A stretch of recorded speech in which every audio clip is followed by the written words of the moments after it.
శ్రీకృష్ణ స్వరూపమైన సభకు నమస్కారం. మా ఇలవేల్పులైన శ్రీ మల్లిన సూర్యనారాయణ సుబ్బాయమ్మ దంపతుల దివ్య ఆశీస్సులతో మా గురుదేవుల దీవెనలతో సభను ప్రారంభించుచున్నాము. ఈరోజు వ్యాఖ్యాత్రిగా మీ ముందుకు వచ్చిన నా పేరు నాగదుర్గ. గురువుగారిని పూలమాలతో సత్కరించవలసిందిగా కంటిపూడి లక్ష్మణరావు గారిని వేడుకుంటున్నాం.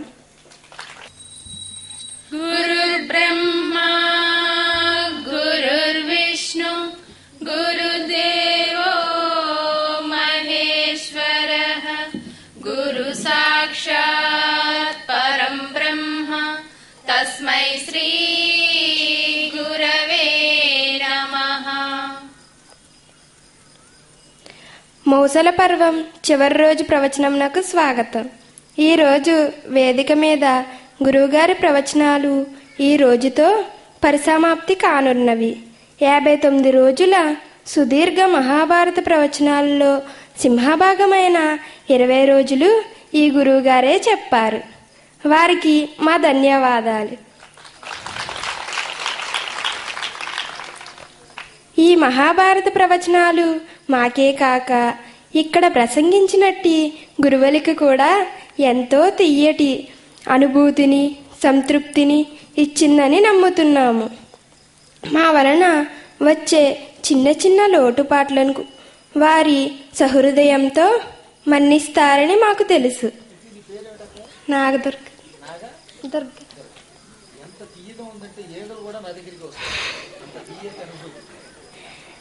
నిన్నటి రోజున అశ్వమేధ పర్వంలోని విదురుడు శరీరాన్ని వదిలిపెట్టిన తర్వాత ఆకాశవాణి సలహా మేరకు ధర్మరాజు దహనం చేయకుండా వదిలిపెట్టి ఆశ్రమానికి రావటం, వారికి వేదవ్యాసుడు మంచి ఉపదేశాలు చేయటం, ధృతరాష్ట్రుణ్ణి వరం కోరుకోమనగా ధృతరాష్ట్రుడు యుద్ధంలో చనిపోయిన తన పుత్రులను మిగిలిన సైన్యాన్ని దివ్య శరీరాల్లో చూపించమనగా వారందరినీ వ్యాసుడు దేవతా స్వరూపాల్లో చూపించగా ఎంతో ఆనందించారని విన్నాము. అక్కడ ఉన్న వారందరికీ వ్యాసుడు తన మహిమతో మీ వాళ్లతో స్వర్గానికి వెళ్ళాలనుకుంటే మీరు కూడా గంగలో మునగండి అని చెబుతాడు. అప్పుడు మునిగిన అందరూ చూస్తుండగా స్వర్గానికి వెళ్ళిపోతారు. ఈ కథ నమ్మి విన్నవారికి పఠించిన వారికి సుఖాలు శాశ్వత స్వర్గం వస్తాయని వైశంపాయనుడు జనమేజయునికి చెబుతాడు.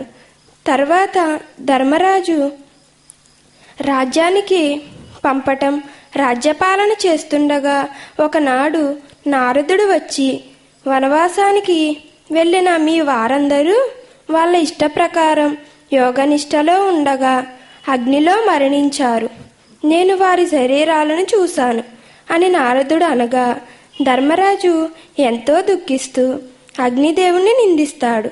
ఆ తర్వాత తేరుకొని ఇది విధిరాత అని తెలుసుకుంటాడు.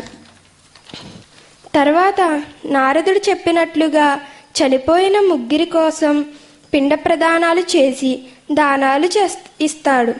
తర్వాత ధర్మరాజు 35 సంవత్సరాల పాటు రాజ్యపాలన చేస్తుండగా ఒకరోజు యాదవులందరూ మరణించారనుకుంటా అని ధర్మరాజు అన్నాడు అని వైశంపాయనుడు జనమేజయుడికి చెప్తుండగా జనమేజయునుడు యాదవులు మరణించారని ధర్మరాజుకి ఎలా తెలిసింది? ఆ కథ వివరంగా చెప్పండి అంటాడు. అప్పుడు యాదవులకి అజ్ఞానం అహంకారం పెరిగి ఎవరు వచ్చినా లెక్క చేయకుండా ఉండటం, ఋషులు వచ్చినా అపహాస్యం చేయటం, అలా చేయటం వలన శాపం పొందటం, శాపం ద్వారా ముసలం పుట్టడం, ఆ ముసలాన్ని అరగదీసి సముద్రంలో కలపమనగా కలిపిన పొడి ప్రభాస్ తీర్థంలో తుంగగడ్డిగా మొలవటం విన్నాం. ఆ తరువాత గాంధారి ఇచ్చిన శాపం దగ్గర పడటం వలన దుస్వప్నాలు దుశ్శకునాలు విచిత్రమైన సంఘటనలు జరుగుతాయి. అవి అన్నీ చూసి శ్రీకృష్ణుడు కాలం బాగోలేదని కీడు శంకిస్తుందని చెప్పి వారందరినీ సముద్ర పూజ చేయమంటాడు. అప్పుడు వారందరూ సముద్రం దగ్గరికి వెళ్ళి కాలమహిమ వల్ల బ్రాహ్మణులకు పెట్టవలసిన నైవేద్యం కోతులకు పెట్టి సముద్రంనకు గర్వంగా పూజ చేసి తర్వాత వారు మద్యం సేవించి ఒకరినొకరు తిట్టుకుంటూ సాత్యకి చేతుల్లో ఉన్న కత్తి మీద తుంగగడ్డి రూపంలో ఉన్న ముసలం వెలుగుపడి సాత్యకి ఆ కత్తితో పొడవగా కృతవర్ణ మరణిస్తాడు. మిగిలిన వారందరూ ఆ తుంగగడ్డితో ఒకరినొకరు కొట్టుకొని యాదవులందా మరణిస్తారు. యాదవులందరూ మరణించడం వరకు విన్నాము. ప్రొద్దుట గురువుగారి ఆధ్వర్యంలో శ్రీకృష్ణుడి పూజ కన్నుల పండుగగా జరిగింది. ప్రవచనం అయిన అనంతరం గురువుగారి సన్మాన కార్యక్రమం ఉంటుంది. ఆ కార్యక్రమాన్ని కూడా అందరూ వీక్షించి పూజాక్షితలు ప్రసాదం తీసుకొని వెళ్ళవలసిందిగా కోరుచున్నాను. ఈరోజు మనకు ప్రసాదం అందించిన వారు మూర్త ఉమామహేశ్వరరావు గారు.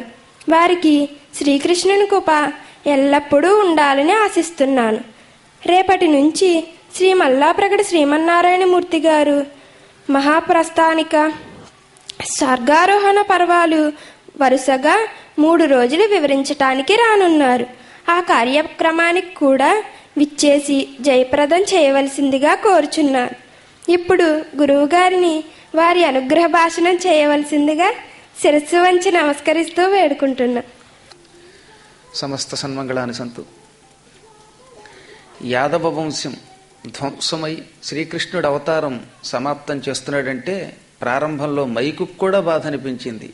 కించిత్ కాలం అది కూడా అందుకే మొరాయించింది. అత్యంత పవిత్రమైన విష్ణు స్వరూపమైన కాలం ఈ సృష్టిని అనాదిగా నడుపుతూనే ఉంది. అందులో భాగంగా మహానుభావులు అనుకున్నవాళ్ళు, ఆత్మస్థైర్యం కలిగిన వాళ్ళు, తపశ్శక్తి కలిగినటువంటి వాళ్ళు, సాక్షాత్తు శ్రీకృష్ణుడితో రాసుకు పూసుకు తిరిగిన వాళ్ళు, ఆయన సంతానం, తమ్ముళ్ళు అందరూ కూడా ఒకళ్ళతో ఒకళ్ళు కొట్టుకు చచ్చిపోయారు అనైకమత్యం వల్ల. కాలం వారిలో వ్యసనం పెంచటం వల్ల. సమస్త లోకాలని కనుసైగతో సృష్టించేవాడైనా అత్యంతం అలాగే జరగాలి గనక పట్టించుకోకుండా ఉపేక్ష చేశాడు శ్రీకృష్ణుడు. చివరికి ఇంకా మిగిలింది ఎవరు? తాను మిగిలాడు. ఎక్కడో దూరంగా చెట్టు కింద కూర్చున్న బలరాముడు మిగిలాడు. దారుకుడు తన సారథి మిగిలాడు. బొబ్బురుడు అనేవాడు ఈ కృష్ణుడి సంతానంలో వాడు, ఆయన మిగిలాడు. నాయన దారుక, చూసావు కదా కళ్ళ ఎదురుగుండా ఎంత ఘోరం జరిగిందో. పరస్పర విరోధంతో ఒకరినొకరు కొట్టుకుని అంతా చచ్చిపోయారు. ఈ విషయం వసుదేవుడికి చెప్పడానికి ప్రయత్నం చేద్దాం. నువ్వు ఒక్క పని చెయ్యాలి. వెంటనే హుటాహుటిన రథాన్ని తీసుకుని హస్తినాపురం వెళ్ళు. అర్జునుడికి ఈ ఘట్టమంతా చెప్పు. ఆయన్ని తీసుకుని ద్వారకా నగరంలో ఉన్న వాళ్ళందరినీ ఓదార్చమని, చెయ్యవలసిన కర్మకాండలన్నీ చేయించమని చెప్పు. అంటే కృష్ణుడికి నేను చెయ్యను అని కూడా చెప్పేస్తున్నాడు చెప్పకుండానే. అర్జునుడికి విషయం చెప్పి ఇక్కడికి తీసుకొస్తే సమర్థుడు గనక ఆయన నరుడు, మానవుడిగా తన కర్తవ్యం ఏమిటో ఎరిగినవాడు. ఆ మహాత్ముడు అక్కడే ఈ పని చెయ్యగలుగుతాడు. ఇంకా ఆలస్యం చేయొద్దు అనగానే దారుకుడు శ్రీకృష్ణుడికి నమస్కరించి దుఃఖాన్ని అదిమి పెట్టుకుని హుటాహుటిన బయలుదేరాడు. ఎక్కడ ఆగలేదట. ఇంత పూర్వం ఈ ద్వారక నుంచి హస్తినాపురానికి వెళ్ళేటప్పుడు మధ్యలో కాస్త మజిలీ చేసేవారు. అది కూడా లేకుండా అహోరాత్రం ప్రయాణం చేసి వెళ్ళిపోయాడనమాట. ఈలోపు శ్రీకృష్ణుడు బొబ్బురుణ్ణి పిలిచాడు. నాయన, ఇంకా మిగిలినవి ఏనుగులు, గుర్రాలు. చావగా యాదవులంతా మిగిలినవి. ఈ వీటిని, ధనాన్ని తీసుకుని వసుదేవుడి దగ్గరికి వెళ్ళి ఇక్కడ జరిగిన నష్టం చెప్పు అన్నట్ట. అలాగేనాడు కృష్ణుడికి నమస్కరించి బొబ్బురుడు ఈ గుర్రాలని, ఏనుగుల్ని అటు ఇటు చల్లా చెదరవకుండా ఇవి బలం మిగలాలి గనక భవిష్యత్ తరానికి బయలుదేరబోతూ అంటే చాలా చిత్రం. అక్కడికి ఓ బోయేవాడు వచ్చి తుంగగడ్డి పరకోటి తీసుకుని, కారణం కూడా ఏమీ లేదు, అమాంతంగా బొబ్బురుండి కొట్టాడు. శ్రీకృష్ణుడు చూస్తూ ఉండగా గడ్డి పరక తగిలిందిటి వాడికి.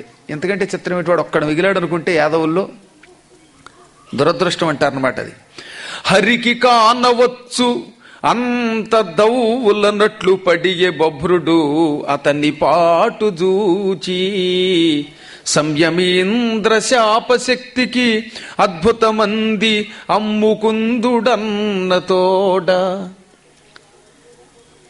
శ్రీకృష్ణుడికి చాలా దగ్గరగా ఆయన చూస్తూ ఉండగా, ఏదో నేను ఇక్కడ వేదిక మీద కూర్చుంటే చివరి కూర్చున్న వాళ్ళకి పెద్ద దూరం ఏమున్నది, ఆ మాత్రం దూరంలో కృష్ణుడు చూస్తూ ఉండగా ఏనుగులు గుర్రాలు పోగు చేస్తున్న బొబ్బురుడి మీదకి బోయేవాడు తుంగ పరక విసరడంతో ఒక్క గడ్డి పరక తగలగానే వాడు కుప్ప కూలిపోయాడు. వాడు మామూలుగా కాదనమాట. ఓ భయంకరమైన పిడుగు పడితే ఎలా కూలిపోతారో, ఏనుగు తొండంతో తిప్పి తిప్పి కొట్టి నేల మీద బారేసి తొక్కేస్తే ఎలా కూలిపోతాడో అలా కుప్ప కూలిపోయాడు.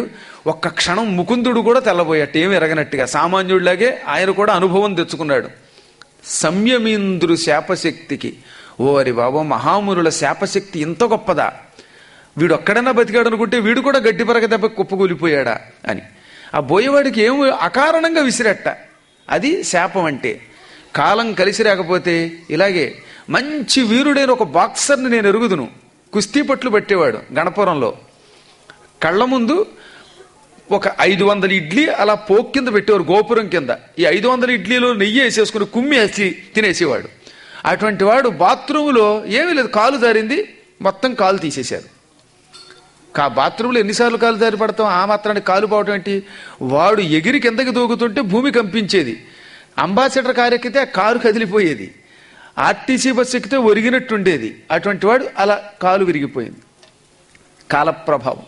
అలా బభ్రుడు కూలిపోగానే ఇంకేం చేయలేక తానే ఏనుగుల్ని పోగు చేసి గుర్రాలను ఒక చోటకి చేర్చి, అన్నయ్య బలరామ, ద్వారకా నగరానికి వెడుతున్నాను, నాన్నగారికి చెప్పవలసింది చెబుతాను, నేను తిరిగి వచ్చేదాకా ఈ చెట్టు దగ్గరే ఉండు, నువ్వు మాత్రం ఎక్కడికి వెళ్ళొద్దు అని చెప్పి అన్నగారికి నచ్చ చెప్పి, అసలు ఆయనే మాట్లాడటం అప్పటికే యోగాభ్యాసంలోకి వెళ్ళిపోయాడు. అది కృష్ణుడికి తెలుసు.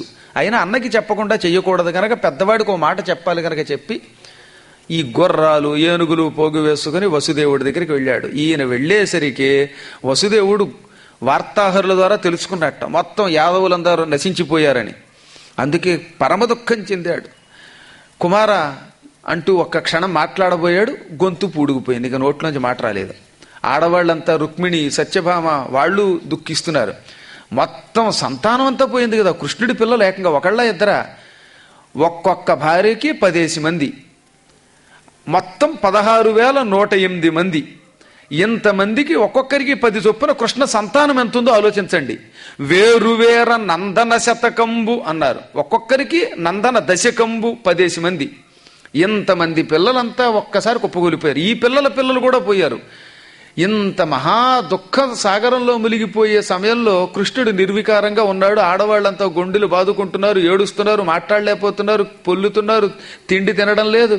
ఇక ఎలా ఉందంటే, తుఫాన్ వచ్చిన తర్వాత అరణ్యం కుప్పకూలిపోతే ఎలా ఉంటుందో, రాత్రి చంద్రుడు కోల్పోతే కటిక చీకట్లో ఆకాశం ఎలా ఉంటుందో, సముద్రం వచ్చి ముంచెత్తేసిన తర్వాత ఊరు ఎలా ఉంటుందో అలా అయిపోయింది ద్వారక.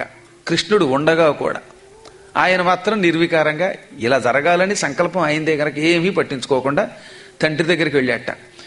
శవం ఎలా ఉంటుందో అలా ఉన్నాడు అన్నారు ఇక్కడ వసుదేవుణ్ణి. కొడుకులు తన కళ్ళ ముందు చచ్చిపోయారు, మనవలు పోయారు, అందరూ పోయారు, ఏడుస్తున్నారు ఉన్నవాళ్ళంతా. అందులో సాత్యకి పోవడం మరీ దుఃఖంగా ఉంది. సేనాధిపతి కృతవర్మ పోయాడు, వృష్ణిప్రవరులు, యదు కులస్థులు, భోజులు, అంధకులు అందరూ చచ్చిపోయారు. ఇప్పుడు శ్రీకృష్ణుడు ఎదురుగుండా ఉన్నా అలా కూర్చుని ఉన్నట్ట. నోట్ల మాటలేదు, కళ్ళ సరిగ్గా ముయ్యడు, తెరవడం. అందుకని ప్రాణం ఉండి కూడా శవంలో ఉన్నాడు వసుదేవుడు. మెల్లిగా దగ్గరికి చేరి కాళ్ళు ఒత్తి సేద తీర్చి, తండ్రి అవశ్యం భావి ఇది, అంటే ఎలా జరగాలో అలా జరిగి తీరవలసిందే, ఇది ఇంతే, దీన్ని ఎవ్వరూ ఏం చెప్పలేం, దీన్ని మార్చలేం. అందుకని ఎందుకు ఇలా దుఃఖిస్తావు? నేను అన్నయ్య తపస్సు చేసి ఇంకా అడవిలోనే శరీరం విడిచిపెట్టడానికి నిశ్చయించుకున్నాం. తండ్రివి గనక నీకు చెప్పకుండా వెళ్ళకూడదు. పుత్రుడు ఎక్కడికి వెళ్ళినా తండ్రికి చెప్పాలట. అందులో ముఖ్య నిర్ణయాలు తీసుకునేటప్పుడు శరీరం విడిచిపెట్టడం, సన్యాసం, ఈ 2 గొప్ప ఘట్టాలు. ఈ 2 జరిగేటప్పుడు తండ్రి అనుజ్ఞ తీసుకోవాలి. అందుకని నీకు చెబుతున్నాను వెళ్ళొస్తానడగానే అసలే సగం ప్రాణం పోయి ఉన్నాడు. ఇప్పుడు ఉన్న కొడుకు ఓరడించవలసిన వాడు కూడా వెళ్ళిపోతానడగానే వసుదేవుడు ఏం మాట్లాడకుండా నిర్వికారంగా ఉండిపోయాట. పాపం ఏమి చేసినా వినిపించుకోకుండా శ్రీకృష్ణుడు అసలు ఎవ్వరికి ఏమి సమాధానం చెప్పకుండా, నాయనలారా మిగిలిన వాళ్ళంతా వినండి, స్త్రీమూర్తులారా ఏడవకండి, ఏడ్చితే వచ్చే ఉపయోగం లేదు, చచ్చిన వాళ్ళకి నరకం తప్ప. మహాత్ముడు హస్తినాపురం నుంచి మరి కొద్దిసేపట్లో ఇక్కడికి అర్జునుడు రాబోతున్నాడు. ఆ కురుశ్రేష్ఠుడు ధర్మం అంటే ఎరిగినవాడు, కర్తవ్యంలో కఠినంగా ఉండగలిగినవాడు. వాడొక్కడే మిమ్మల్ని ఇప్పుడు ఒడ్డెక్కిస్తాడు, అందరికీ చేయవలసిన క్రియలు చేస్తాడు. అందరికీ ఈ చివరి మాట కొసమెరుపు వాళ్ళ నాన్న వింటూ ఉండగా మనందరికీ కర్మకాండలు చేస్తాడు. అంటే వెళ్ళిపోతున్నప్పుడే నాకు కూడా కర్మకాండ ఆయనే చేస్తాడని చెప్పేశాడు ఆయన. వసుదేవుడికి చెవులోకి వినబడి వినపడకుండా ఉంది. చెవుడు బాల్యం నుంచి వచ్చినవాడు ఎలా అయిపోతాడో అలా అయిపోయాడు. ఎందుకంటే ఇంద్రియాలు స్తంభించిపోవటం వల్ల అందరికీ కర్మకాండలు జరుగుతాయి. అవన్నీ చేసే బాధ్యత అయింది. మిమ్మల్ని రక్షిస్తాడు. మరొక్క మాట, చాలా శీఘ్రకాలంలో కొద్ది రోజులలో సముద్రుడి నగరాన్ని ముంచెత్తబోతున్నాడు. ఆ ముంచెత్తేలోపు మిమ్మల్ని రక్షించే బాధ్యత అంతా అర్జునుడిది.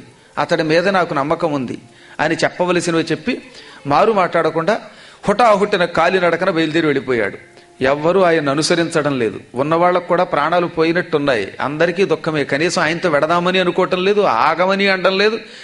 అందరికీ ఇంద్రియాలు పని చేయటం లేదు, ఉత్సాహం లేదు, చురుకుదనం లేదు. అందువల్ల ఆయన ఒంటరిగా వచ్చేశాడు. సముద్ర తీరంలో ఓ చెట్టు కింద కూర్చుని యోగాభ్యాసంతో ఉన్న అన్నయ్య దగ్గరకు వచ్చాడు. మహాత్మా, సంకర్షణ, ఆదిశేషస్వరూప, బలరామ, నాన్నగారు అనుజ్ఞ తీసుకున్నాను అంటే నాన్నగారు అనుజ్ఞ తీసుకోకుండా వెళ్ళకూడదు గనక ఇంతవరకు బలరాముడు అక్కడ కూర్చునున్నాడు. బలరాముడు కూడా అవతారం చాలించడానికి సిద్ధంగానే ఉన్నాడు. కానీ తండ్రి అనుజ్ఞ కావాలి, బతికున్నాడు గనక. రామావతారంలో రాముడికి అనుజ్ఞ అవసరంలా, తండ్రి లేడు. కానీ ఇక్కడ తండ్రి ఉన్నాడు. అందుకే కృష్ణుడు అనుజ్ఞ తీసుకొచ్చేదాకా అలా ఉన్నాడు. కృష్ణుడు బయలుదేరేటప్పుడు మాట్లాడలేదు ఆయన. ఇప్పుడు కృష్ణుడు వచ్చినా అస్సలు మాట్లాడటంలా, పూర్తిగా మౌనవ్రతంలో గడిపోయాడు. హఠాత్తుగా ఓ తమాషా జరిగిందిట. తదనంతరంబ అద్దామోదరుడు రాము వదన సరోజంబు వలన వెడలగనియే మహాభుజంగము అరుణఛాయై పుల్చు వక్త్ర సహస్రకంబు మణుల వెలింగెడు ఫణములు తెలుపారి పర్వతాభోగ నిభంబునైన మేని పెంపును గలదాని అట్లు ఆ బలభద్రుండు నిజ యోగ బలము పేర్మి తనదు తనువు విడిచిచ్చనియే వియద్వీధి అంబునిధికి అమ్మహాత్మునెదురుకొని ఎవరునుడధిక వినయంబుతో నాగ కులములెల్ల వచ్చి కొలిచే భక్తి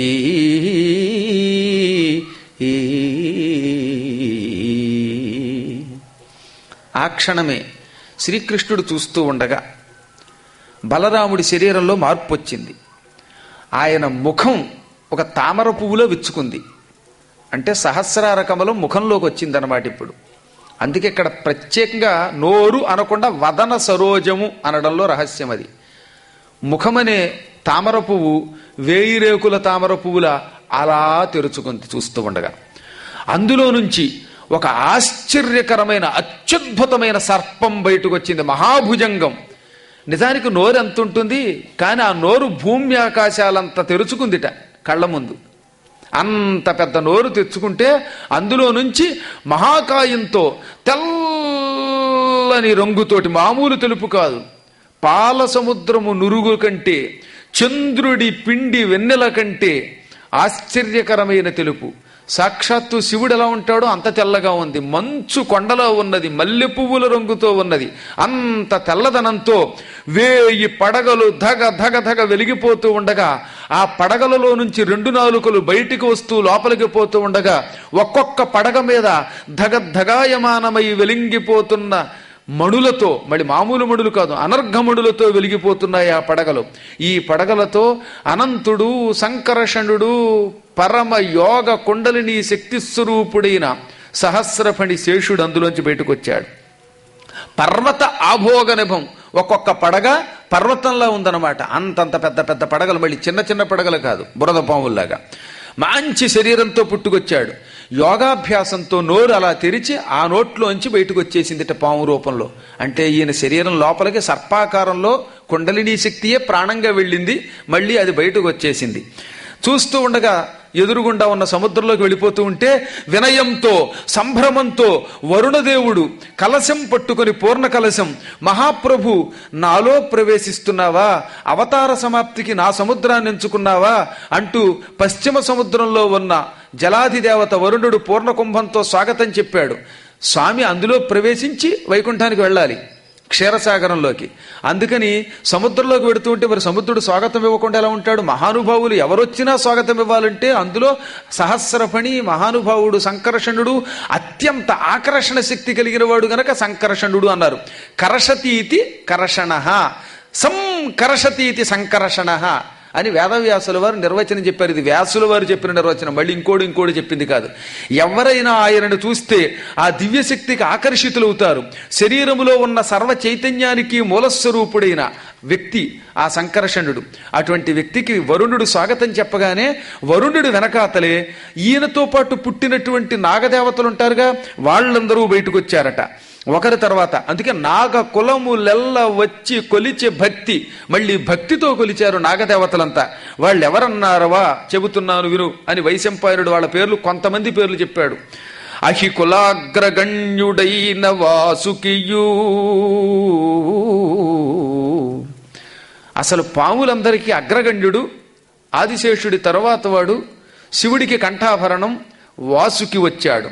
కర్కోటకుండు, నెక్స్ట్ కర్కోటకుడు, తక్షకుండు, వారుణుండు, కుంజరుండును, కుముదుండును, దుర్ముఖుండును, పృథుశ్రవుండు. కర్కోటకుడు, తక్షకుడు, వారుణుడు, కుండలుడు, కుంజరుడు, కుముదుడు, దుర్ముఖుడు, పృథుశ్రవుడు ఈ మహాత్ములంతా బయటకు వచ్చారట. వీళ్ల వెనకాతల ఇంకా కర్కోటకాది సోదరులు, వాళ్ళకి సోదరులు చాలా మంది ఉన్నారు. నాగమాత సురసాపుత్రులు, కద్రోపుత్రులు అందరూ వచ్చారు. హ్రాదుడును, వక్రదంతుండు, క్రోధనామకుండు, శంఖుండు, పుండరీకుండు, మిశ్రియును, అజేయుండు, ధృతరాష్ట్రుడును మొదలుగా నరుగు దెంచిరి అద్దేవు అర్ధిగొలువా. ఆ భగవంతుడిని కొలవడానికి పాముల్లో హ్రాదుడు, వక్రదంతుడు, క్రోధుడు, శంఖుడు, పుండరీకుడు, మిశ్రి, అజేయుడు, ధృతరాష్ట్రుడు. అంటే ఆ ధృతరాష్ట్రుడు కాదు, గుడ్డేని కాకుండా ఇంకొకడు ఉన్నాడు పాముల్లో. ఈయన మీరు ఎప్పుడన్నా వైకుంఠపాళి అని ఒకటి ఉంటుంది, అందులో ధృతరాష్ట్రుడు ఒక పాము పెడతాడు, ఈ పాముగాడు అనమాట. ఆ బొమ్మనన్నా కనీసం చూడొచ్చు ఆ వంకతోటి వైకుంఠపాళి చూస్తే. వాటిలో అరుకాషుడు, అంబరీషుడు, ధృతరాష్ట్రుడు వీళ్ళందరి పేర్లు కూడా ఇందులో ఉన్న పేర్లే పెట్టారు. వైకుంఠపాళి అంటే మంచి పండితుడు ఎవడో కల్పించిన ఆట అది, అది అవధానిగారులు కల్పించిన ఆట తప్ప దిక్మాలాడు ఎవడో కల్పించింది కాదు. అందువల్ల ఈ ధృతరాష్ట్రాదులందరూ కూడా దేవుణ్ణి కొలవడానికి వచ్చారు. ఆ క్షణమే ఆశ్చర్యకరంగా శ్రీకృష్ణుడు ఇదంతా చూస్తూనే ఉన్నాడు. దేవతలు చూస్తున్నారు.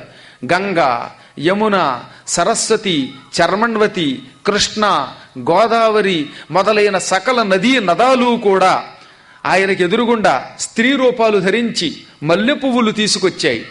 ఆయన మీద మల్లె పువ్వులు కురిపిస్తూ ఉంటే అవి మల్లె పువ్వులా లేక ఆకాశం నుంచి సన్నగా వర్షం పడుతోంది అన్నట్టుగా ఉందిట. భగవంతుడు అవతారం చాలించేటప్పుడు సన్నని వానతంపురు వస్తుంది, అది ఇప్పుడు మీకు తెలుస్తూనే ఉంది. ఆ విషయం అంతా మనం భక్తితో వింటున్న వాళ్ళకి భగవంతుడు చూపిస్తున్నాడు ప్రతిదీ కూడా. గంగాది నదులందరూ ఆయన్ని ఏమని స్తుతించారు? సంకర్షణాయ పురుషోత్తమ చర్వణాయ. ఓ సంకర్షణ, నీ కొరకు నమస్కారం. పురుషోత్తముని చేత నిరంతరం అనుసరింపబడే స్వామి నీకు నమస్కారం. సమస్త లోకాలలో చైతన్యాన్ని నింపే నీకు నమస్కారం. అందరికీ ధర్మాన్ని పెంచే నీకు నమస్కారం అంటూ యోగ పురుషాయ, పురుషోత్తమ భక్త వత్సలాయ అంటూ ఆయన్ని స్తోత్రం చేస్తూ ఉండగా శ్రీకృష్ణుడు ఎదురుగుండా ఉన్నట్ట. ఆయనలో ఒక భాగం వెళ్ళిపోతోంది, మరి ఆయనలో ఒక దివ్యస్వరూపం బయటికి వెళ్ళిపోతోంది.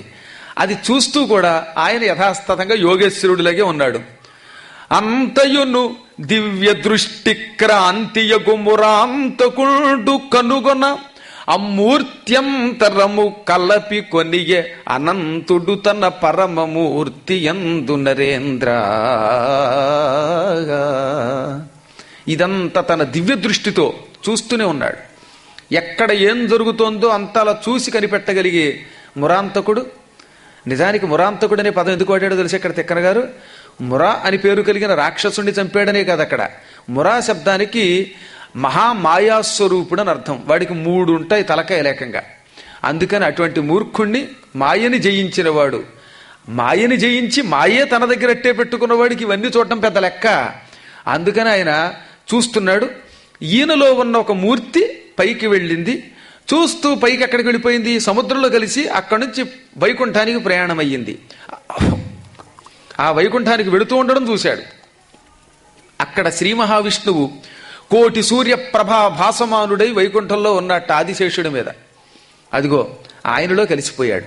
ఈ మూర్తి ఆ మూర్తిలో కలిసిపోతూ ఉండడం చూశాడు.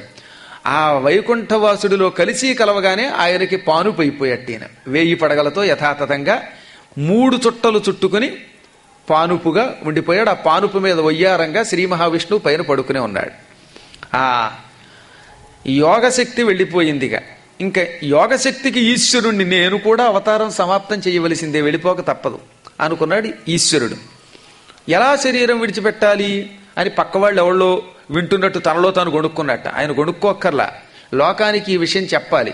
ఎందుకంటే ఇది దివ్య ఋషులు వ్యాసుడు వింటున్నారు, వాళ్ళు భవిష్యత్తులో రాయాలి. అందుకని సామాన్య మానవుడిలాగా అన్నగారు యోగశక్తిని విడిచిపెట్టాడు, ఇక యోగశక్తిని అదుపులో పెట్టే ఈశ్వరుణ్ణి నేను అవతారం ఎలా సమాప్తి చెయ్యాలి. ఓ గుర్తొచ్చింది. పూర్వం ఒకప్పుడు దుర్వాసుడు మా నగరానికి వచ్చాడు.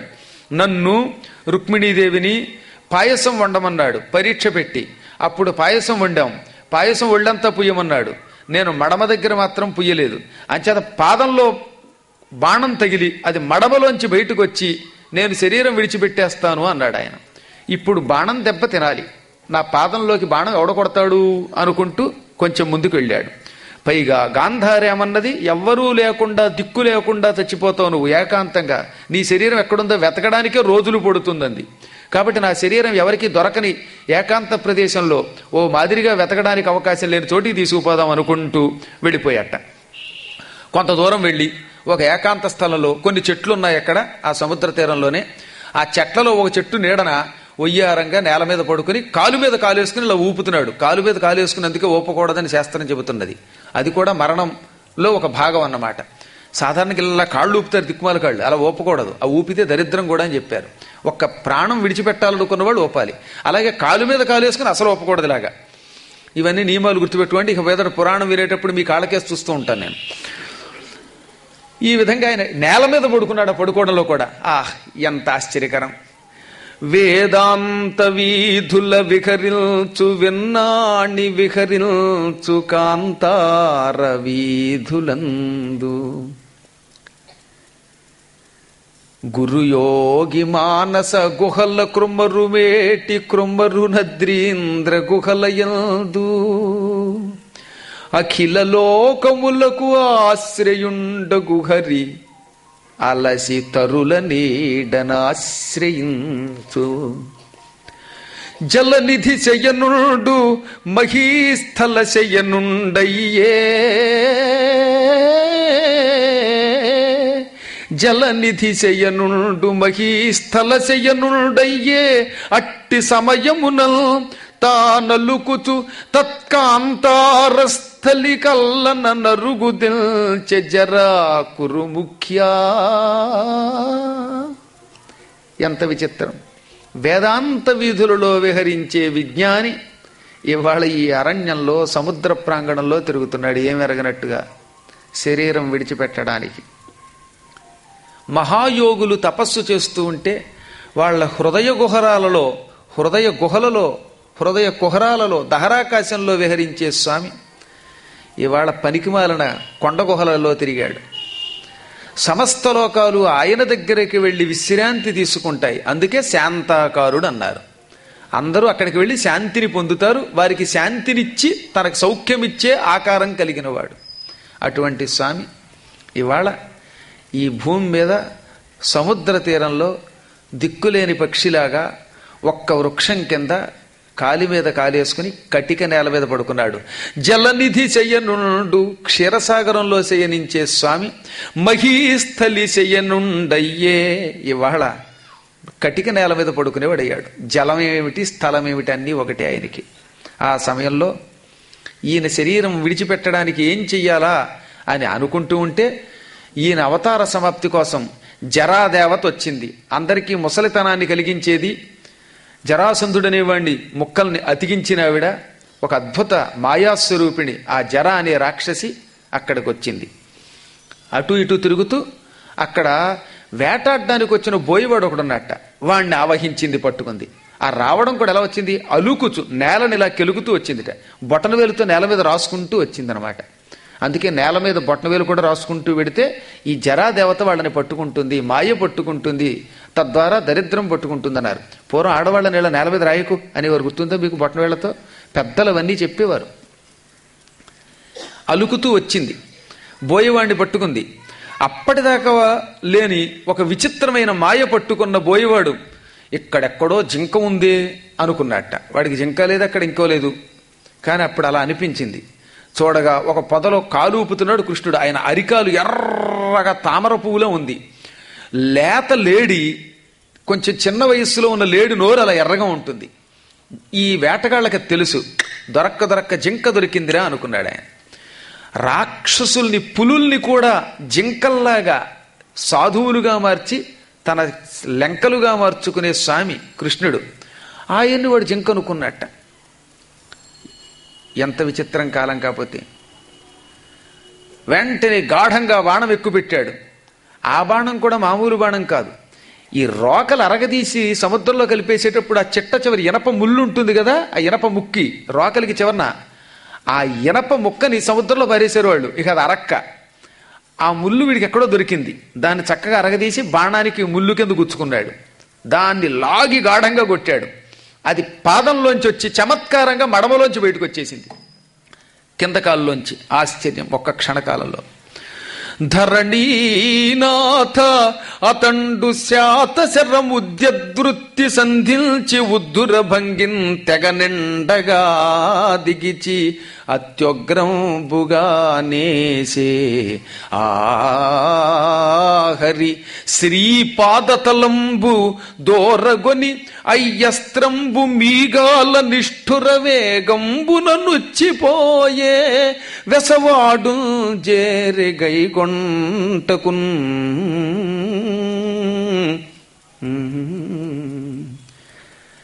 జనమేజయ, ఏం చెప్పమంటావు? ఆ అవతార సమాప్తిని తలుచుకుంటే శరీరం నాకే గగుర్పొడుస్తున్నది. పదునైన బాణాన్ని తెగనిండగా దిగిచి, అంటే చెవిదాకా లాగి ఆకర్ణాంతంలాగి విడిచిపెట్టాడు. భయంకరంగా వేశాడు. ఒక్క లేడి మీద అంత గట్టిగా వెయ్యాలా?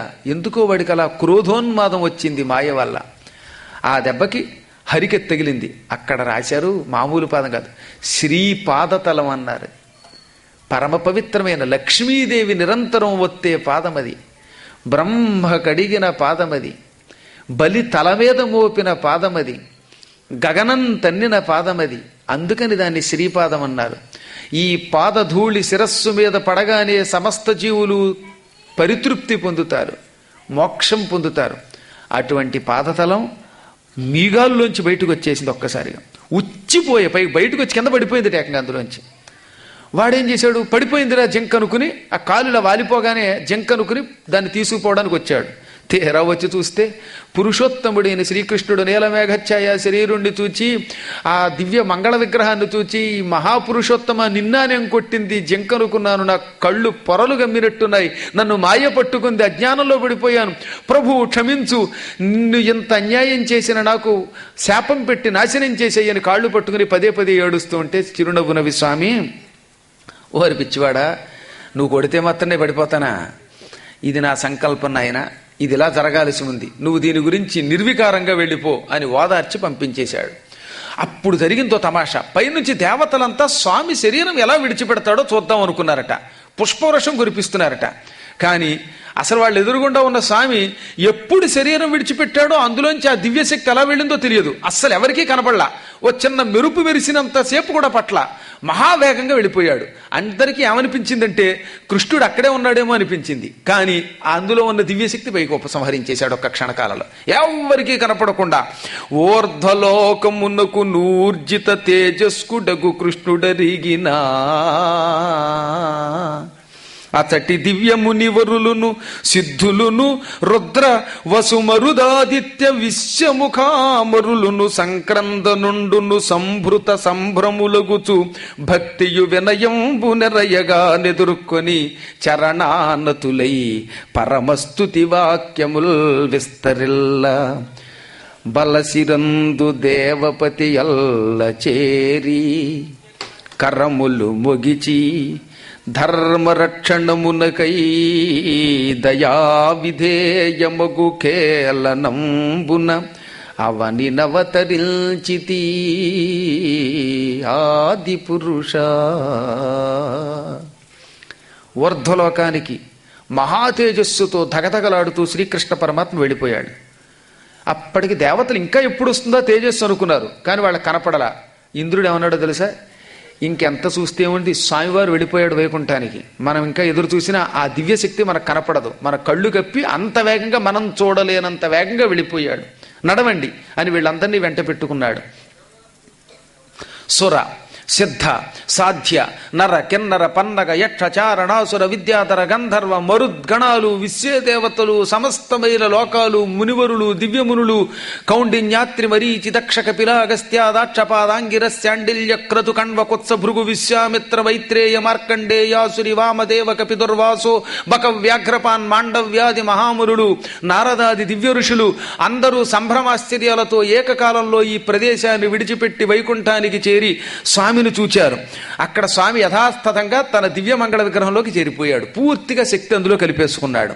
ఇంకేముంది, వెంటనే ఇంద్రుడు తక్కిన వాళ్లతో కలిసి రెండు చేతులు జోడించి వినయంతో సంభ్రమంతో పాదాల మీద తలపెట్టి శిరస్సు వంచి నమస్కరించడం కదా, నిజంగా శిరస్సు వంచి వినయంగా స్వామి శ్రీమన్నారాయణ వాసుదేవ తిరిగి నీ శక్తిని ఉపసంహరించుకుని ఇక్కడికి వచ్చేసావా అని పరమస్తుతి వాక్యాలతో వేదమంత్రాలతో స్తోత్రం చేశాడు.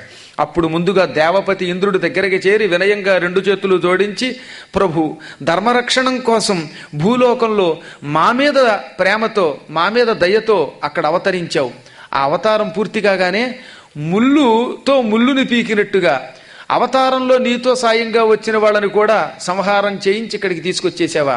ఒక పని మీద వచ్చావు, ఆ పని పూర్తి కాగానే ఆ పని కోసం నీ సాయానికి వచ్చిన వాళ్ళందరినీ కూడా తిరిగి నీతో లాక్కొచ్చేసావు. ఆశ్చర్యం, నీకు మమకారము లేదు, అలాగని ద్వేషము లేదు, రాగద్వేషాతీతుడివి, నిర్మముడివి, నిరహంకారుడివి. ప్రభు నీవు ఆది పురుషుడివి అన్నాడు. అందుకే అవతరించితే ఆది పురుష, భూలోకంలో అవతరించిన ఆది పురుషుడివి. అవతరించి కంసుడాదిగా గల దేవశత్రుకోటి నెల్ల సమయజేసి భరత కులము కసటువాపి సంశుద్ధ ప్రతిష్ఠ గూర్చి అరుగుదెల్చి తీశా. ఓ ఈశ్వర, సమస్త లోకాలకి అధిపతివి నువ్వు, అవతరించావు, కంసాదులందరినీ చంపావు. కేవలం దుర్యోధనాదుల కోసం కాదు, భూలోకంలో ఉన్న భయంకర క్రూరులైన కాలనేమి మొదలైన రాక్షసులందరినీ నాశనం చేయడానికి అవతరించావు, శత్రువుల్ని నాశనం చేశావు. భరత కులము కసటువాపి, కసటు అంటే కల్మషం అన్నమాట. భారతదేశంలో ఈనాడు అత్యంత కల్మషం చేరుకున్నది. అందరిలో కుళ్ళు కుతంత్రాలు కుట్రలే, ఎవరు నమ్మాలో ఎవరు నమ్మకూడదో తెలియదు. ఆ సమయంలో అవతరించి అక్కడున్న వాళ్ళందరిలో ఉన్న ఆ కుళ్ళంతా తొలగించేశావు. సుప్రసిద్ధుడివై సంశుద్ధి చేసి ధర్మాన్ని ప్రతిష్ఠించి తిరిగి ఇక్కడికి వచ్చావు. ప్రభువు నీ రూపాన్ని యామని పొగడాలి.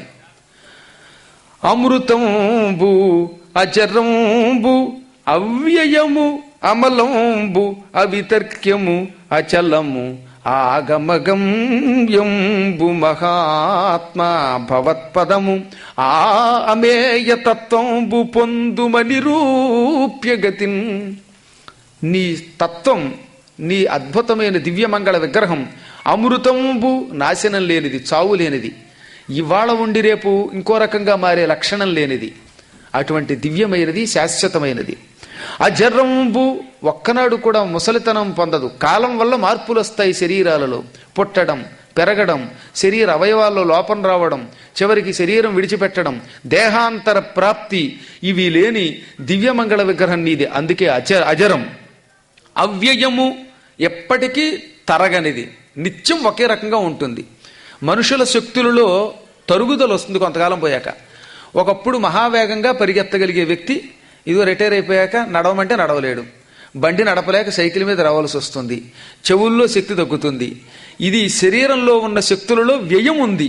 కానీ భగవంతుడికి అలా శరీరపు శక్తులలో కానీ దివ్య శక్తులలో కానీ మార్పు లేదు కనుక ఆయన అవ్యయుడు, ఎప్పుడూ పరిమితులు లేకుండా ఉండగలిగే మహానుభావుడు.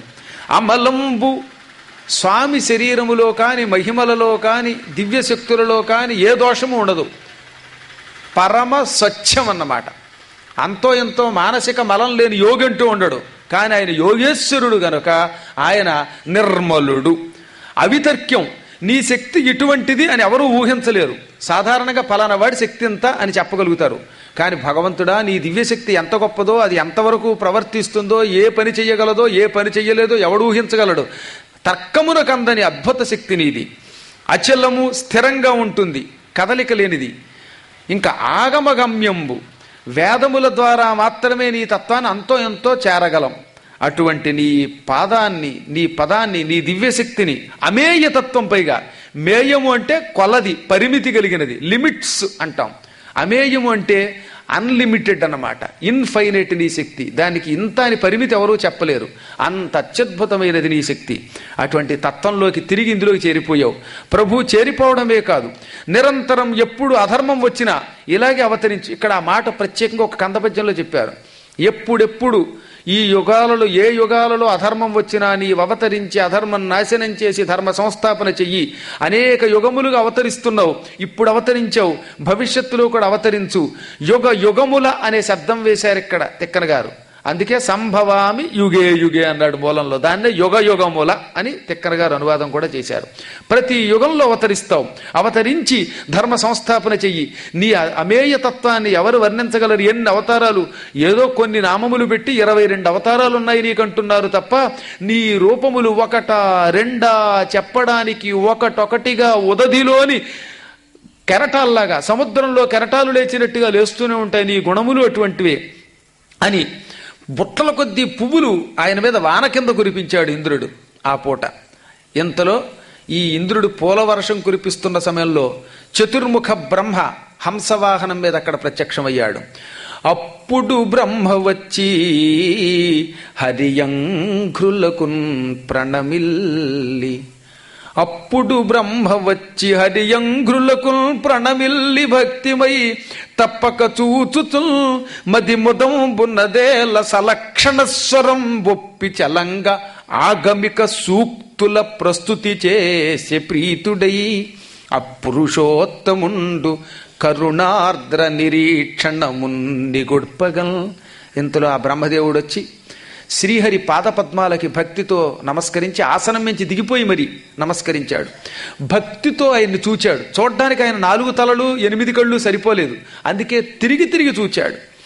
ఎన్నాళ్ళయింది నీ దివ్యమంగళ విగ్రహంలో మళ్ళీ నువ్వు చేరి ప్రభు అంటూ సలక్షణంగా స్వరంతో, మళ్ళీ స్వరం తప్పకుండా అద్భుతంగా పురుష సూక్తాన్ని చదివాడు.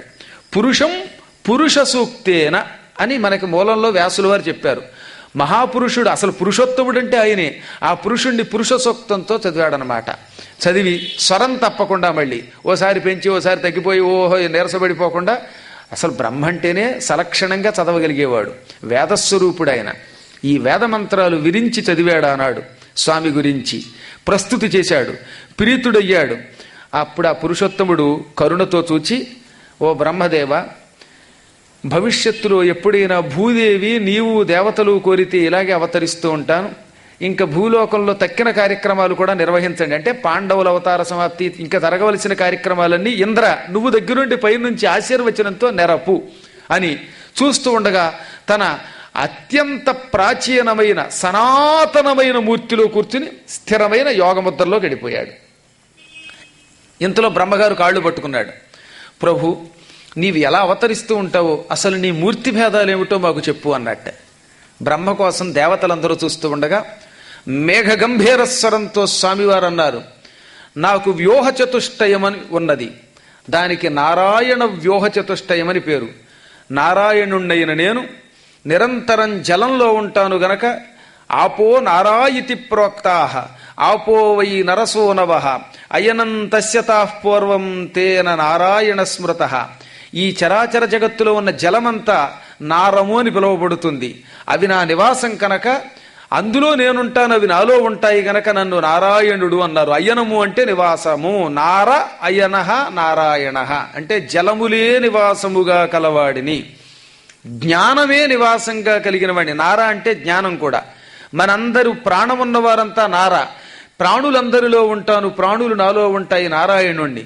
నేను 4 రూపములతో మూర్తి భేదంతో వ్యూహ చతుష్టయము అని లోకంలో ప్రచారం చేసి దీనితో అవతరిస్తూ ఉంటాను. అందులో మొట్టమొదటిది వాసుదేవ రూపం.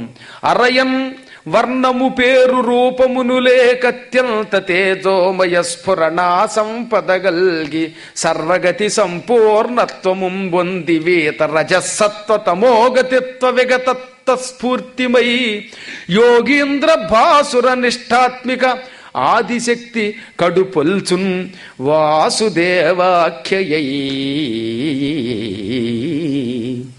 వాసుదేవ రూపానికి వర్ణం ఉండదు, రూపం ఉండదు, రంగు ఉండదు.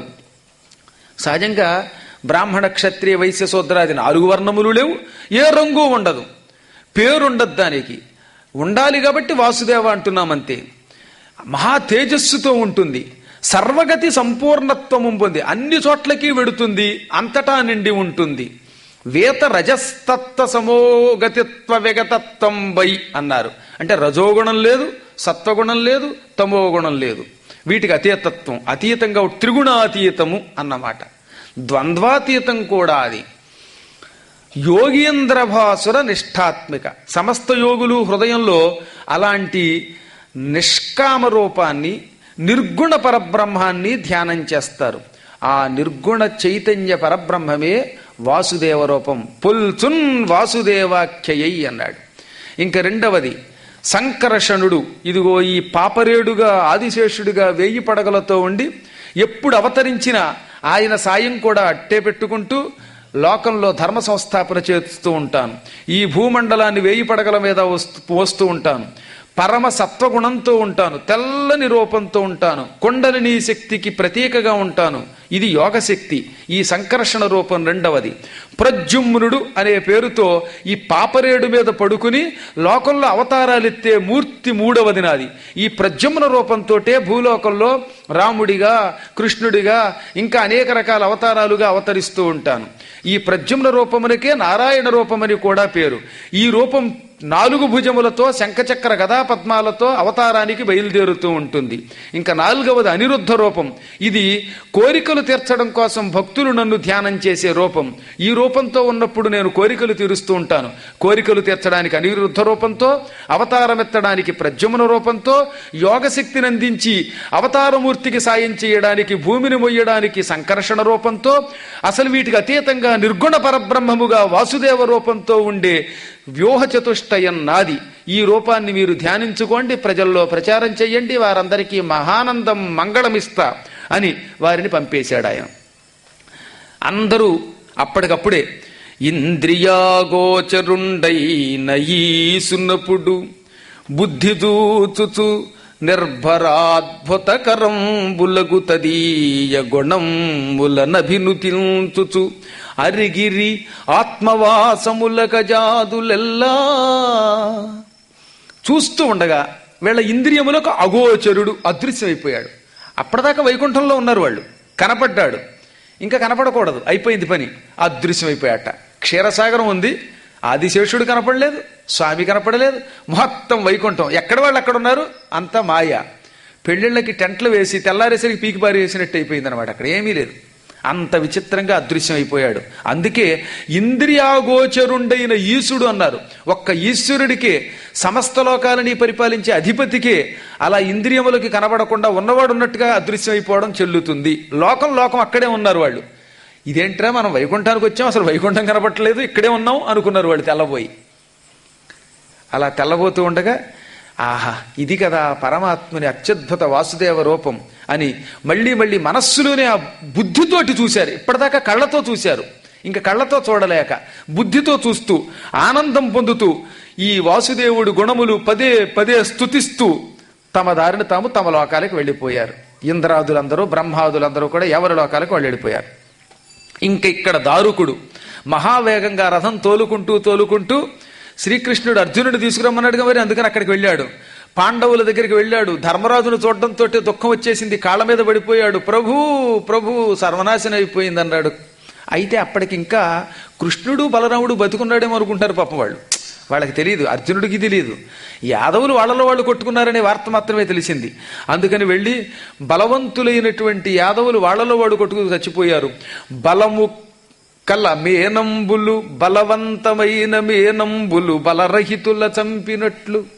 బలము లేని చేపల్ని బలము కలిగినటువంటి చేపలు మింగేసినట్టుగా పెద్ద పెద్ద చేపలు ఏం చేస్తాయంటే చిన్న చేపలు మింగుతాయి. అందుకే చిన్న చేపను పెద్ద చేప అని ఉట్టినే అన్నారా. అలా మింగేసినట్టుగా వాళ్ళలో వాళ్ళు చంపేసుకున్నారు, కొట్టుకు చచ్చిపోయారు. అయ్యయ్యో, ఇంతమంది చచ్చిపోయిన సమయంలో కూడా శ్రీకృష్ణ పరమాత్మ మీ దగ్గరికి వెళ్ళి అర్జునుడిని ఇక్కడికి ప్రత్యేకంగా తీసుకురమ్మని, కర్మకాండలు నిర్వహించమని, అర్జునుడే నా బదులు అన్ని పనులు చేస్తాడని చెప్పాడు.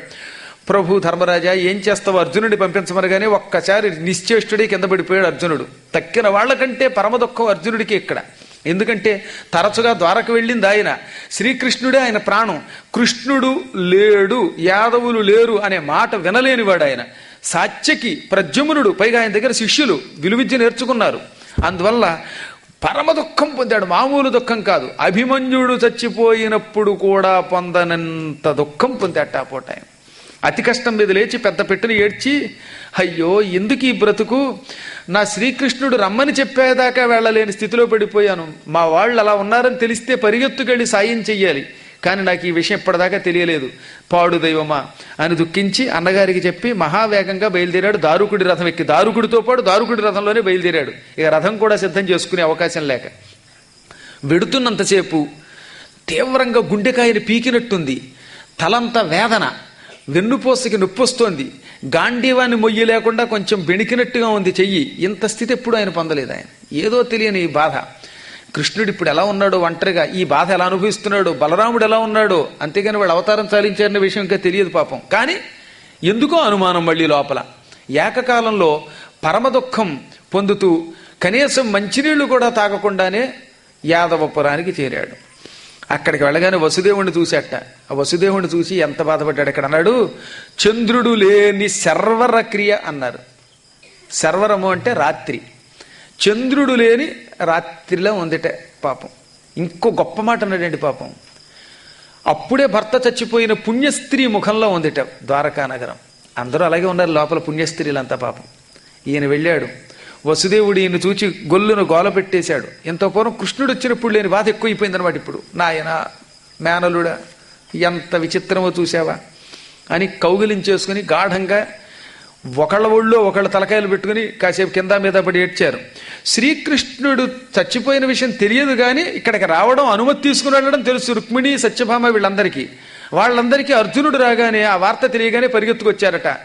చూచావా నాయనా, మీ బావగారు ఏమైపోయారో చెప్పా పెట్టకుండా వెళ్ళిపోయారయ్యా, అందరూ చచ్చిపోయారు, ప్రద్యుమ్నుడు పోయారంటూ రుక్మిణి సత్యభామ నేల మీద పడి ఏడ్చారట. ఏనాడు దుఃఖం ఎరగని దేవతలు వాళ్ళు ఇప్పుడు శోక దేవతలు అయిపోయారు కాసేపు.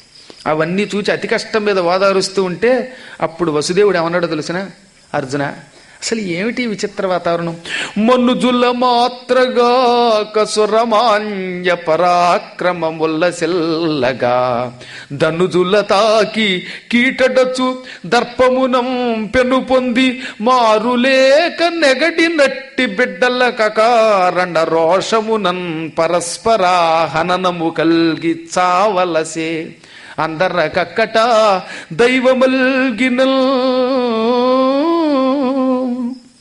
మనుష్యురా మా వాళ్ళంటే, సురలు కూడా మెచ్చుకునే పరాక్రమంతో ఉన్నవాళ్ళు, దేవతలు కూడా వాళ్ళ పరాక్రమాన్ని మెచ్చుకున్నవాళ్ళు, ఎంతో మంది రాక్షసుల్ని చంపిన వాళ్ళు. అర్జున నీకు తెలియందేముంది, సముద్రంలోకి వెళ్లి పాంచజన్యుణ్ణి చంపినవాడు కృష్ణుడు, శంబరాసురుణ్ణి సంహరించిన వాడు ప్రద్యుమ్నుడు, ఇంతమంది రాక్షసుల్ని చంపిన హేమాహేమీలు, ఎవ్వరినీ లెక్క చెయ్యని వాళ్ళు, బలపరాక్రమాలతో పాటు సాత్విక గుణం కలిగిన వాళ్ళు, అకారణ రోషంతో ఒకరినొకరు కొట్టుకుని అందరూ చచ్చిపోవలసి వచ్చింది. చావలసే, అందరికీ చావవలసి వచ్చింది. చావు ఈ రెండు ఒకే శబ్దాలు. అత్యంత క్లిష్ట స్థితి వచ్చినప్పుడు చావవలసే అనకుండా చావలసే అని వాడతాడు తిక్కన గారు ఎక్కువగా. కర్ణపర్వంలో వాడాడు, ద్రోణ పర్వంలో వాడాడు, మళ్ళీ ఇక్కడ వాడాడు ఆ పదం. ఇంత దురదృష్టం. అయినా దేవుడు అలిగితే ఎవరిని మాత్రం ఎవరు రక్షించగలరు? అర్జున, మీ కళ్ళ ముందే చచ్చిపోయిన మీ అభిమన్యుని కుమారుణ్ణి, మీ మనమణ్ణి పరీక్షిత్తుని బ్రతికించాడే, చచ్చిపోయిన గురువు గారి కొడుకుని బ్రతికించాడే, మా పిల్లలు పురిట్లో ఉండగా వాళ్ళని కంసుడు చంపేశాడు 6గురిని, చచ్చిపోయిన 6గురు కొడుకుల్ని ఒక్కసారి చూపించిన ఆయన అని అడిగితే దేవకీదేవి వాళ్ళని తీసుకొచ్చి పాతాళ లోకంలో బలిచక్రవర్తి దగ్గర ఉన్న వాళ్ళని తీసుకొచ్చి చూపించాడే, సమస్త లోకాలని క్షణంలో బ్రతికించగలిగిన శక్తి కలిగిన వాడు కృష్ణుడు. ఆయన ఎవరో నాకు తెలుసు, చిన్నప్పుడే ఆయన విశ్వరూపం చూసిన వాడిని. అటువంటి కృష్ణుడు ఇప్పుడు వీళ్ళు చచ్చిపోతుంటే ఉపేక్ష చేస్తే ఇంకెవరు రక్షిస్తారు? ఆయన కూడా ఇలా జరగాలి అని సంకల్పించి ఉపేక్షించబట్టి ఇంత కష్టం వచ్చింది. లేకపోతే ఆయన చూస్తూ ఉంటే ఆయన మానవమాత్రుడా, ఇంతమంది కొట్టుకు చచ్చిపోతుంటే ఆపలేడా? ఈ ఋషుల శాపం ఆయనకు ఒక లెక్క. ఈ ఋషులందరికీ ఆ మహిమ ఇచ్చిన వాడంతా ఆయన కదా. ఈయన నామస్మరణ చేయటం వల్ల కదా వారికి ఆ శక్తి వచ్చింది. నిన్నగాక మొన్న కళ్ళకి గంత కట్టుకున్న గాంధారీ శాపం ఈయనకి తగులుతుందా? తనంత తాను నిర్లక్ష్యంతో ఉపేక్షించబట్టి ఇంకా ఏం చెయ్యాలో తెలియటం లేదనగానే ఓదార్చి, మావయ్య ఎంత ఏడిస్తే మాత్రం తిరిగి ఎవరు వస్తారు? ఈ ఆడవాళ్ళని చూడాలి మనం. నేను ఇక్కడికి వస్తూ ఉంటే ఆకాశవాణి రూపంలో దేవతలు నాకు ఒక మాట చెప్పారు. నేటికి 7వ రోజు సూర్యోదయం కాగానే ఈ ద్వారకని సముద్రుడు ఉప్పెనతో ముంచేస్తాడు. సర్వనాశనం అయిపోతుంది, ద్వారక మునిగిపోతుంది, ఇక కనపడదు, అగాధంలోకి లాగేస్తాడు. అప్పుడు ఇక్కడ వాళ్ళు ఎవరూ బతకలేరు. అందువల్ల నా మాట విని ఇంకెక్కడెవరూ ఉండరాదు. అందరిని ఇంద్రప్రస్థం చేర్చాలి. దానికి కలిసిన ప్రయాణపు ఏర్పాట్లు చెయ్యండి. ఇంక నేను కృష్ణుడు బలరాముడు ఎక్కడికి వెళ్ళారో వెతుకొస్తాను. నేను వచ్చేదాకా ఈ లోపు మీరు ప్రయాణానికి సిద్ధంగా ఉండండి. చచ్చిపోయిన వాళ్ళ కోసం ఏడవడం ఎందుకు, చేయవలసిన కర్మకాండాలన్నీ అప్పుడు చేద్దాం అని చెప్పి అప్పటికప్పుడు దారుక నడు అని కొంతమంది బంధువులను కూడా వెంట పెట్టుకుని శ్రీకృష్ణాన్వేషణకి బయలుదేరాడు. ఈలోపు మంత్రులంతా అన్నారట, మా కర్తవ్యం ఏమిటన్నారు. అయితే మీరంతా రండి సుధర్మా సభలోకి తీసుకెళ్ళాడు. స్యాత్ సుధర్మ దేవసభ. సుధర్మ అంటే దేవసభ, ఇంద్రుడి సభ. ఇంద్రుడు ద్వారకానగరం ఉన్నంతకాలం శ్రీకృష్ణుడి పరిపాలనలో ఉండమని ఆ సభను అక్కడికి పంపాడు ద్వారకానగర నిర్మాణం సమయంలో. ఇప్పుడు రేపు పొద్దున్న ఇది మునిగిపోయేటప్పుడు అది కూడా పోతుందన్నమాట. ఆ సభలోకి అందరినీ పిలిచి, ఇప్పుడు ఏం జరిగిందో తెలియదు, బలరామకృష్ణులను అన్వేషించాలి. ఇంకా మిగిలింది అనిరుద్ధుడి కొడుకు వజ్రుడు ఒక్కడు మిగిలాడు. శ్రీకృష్ణుడి కొడుకు ప్రద్యుమ్నుడు, ప్రద్యుమ్నుడి కొడుకు అనిరుద్ధుడు, ఈ అనిరుద్ధుడి కొడుకు వజ్రుడు. వీడొక్కడే మిగిలాడు కనుక వీడిని పట్టాభిషిక్తుని చెయ్యాలి. ధర్మరాజు గారు ఏ ముహూర్తంలో అయినా శ్రీకృష్ణుడి వంశాన్ని నేను రక్షిస్తానని మాట ఇచ్చాడు. అందువల్ల మిగిలిన యాదవులలో వీడొక్కడే మిగిలాడు గనక, కృష్ణ వంశానికి వీడొక్కడే వారసుడు గనక వాణ్ణి, మీ మంత్రుల్ని, మిమ్మల్ని అందరినీ కూడా తీసుకుని ఇంద్రప్రస్థం చేరుస్తాను. ఇంద్రప్రస్థ పట్టణానికి ఈ వజ్రుణ్ణి పట్టాభిషిక్తుడిని చేస్తాను. మీరు హాయిగా ధర్మరాజు మిమ్మల్ని చూస్తూ ఉండగా మళ్ళీ తిరిగి వజ్రుడి పరిపాలనలో పూర్వ వైభవం పొందండి. కృష్ణుడు లేడు, బలరాముడు లేడు, యాదవులు లేరని వగవలసిన అవసరం లేదు. ఈ లోపు అసలు కృష్ణుడు ఎక్కడున్నాడో నేను చూసి రావాలి కనుక వెళ్ళొస్తాను, మీరు మాత్రం ఏర్పాట్లు చేసుకోండి అని వాళ్ళకి కొంత ధైర్యం చెప్పి, కష్టకాలంలో ధైర్యం చెప్పే స్థితి అయిందే. మరి కృష్ణుడు ఏమయ్యాడో అని అనుమానం పీకుతోంది. అయినా సరే నేను వెతుకొస్తానని బయలుదేరాడు. వినుడెంద్రప్రస్థపురంబునకు నధీసుడు గవజ్రుపోడిమితోనే నిచదా మీరెల్ల అతడు మనుపంగా తొంటి ఎట్ల మనుడ చోటన్. మహాత్ముల్లారా, ఈ వజ్రుడు అటు ఇటు అవ్వకుండా చూడండి. ఎందుకు ఈ మాట చెబుతున్నాడు? అసలే యాదవులంతా చచ్చారు, ఉన్నవాడు కూడా ఏమైపోతాడో. ఓ గడ్డి పరక్కి చచ్చిపోయిన వాళ్ళు ఈ అంతఃపురంలో ఏమవుతారో. ఈ కుర్రాడిని నేను వచ్చేదాకా కంటికి రెప్పలా కాపాడుకోండి. ఇంద్రప్రస్థానికి ఈ వజ్రుణ్ణి ఒక్కసారి పట్టాభిషిక్తుడిని చేస్తే వీడు 108 ఏళ్లకి తక్కువ కాకుండా బతుకుతాడు. అప్పటిదాకా వీడిని కాపాడాలి. వీడు పూర్వం శ్రీకృష్ణుడు మిమ్మల్ని రక్షించినట్టు రక్షిస్తాడు అని నచ్చజెప్పి అప్పటికప్పుడే మహావేగంగా బయలుదేరాడు. ఈలోపు హాహాకారాలు మొదలయ్యాయట. ఏమిటని చూసేసరికి వీళ్ళందరికీ ఇలా చెప్పి ఈ అర్జునుడు ప్రయాణం అయ్యే లోపు కూర్చున్నవాడు కూర్చున్నట్టే వసుదేవుడు శరీరం విడిచిపెట్టేశాడు.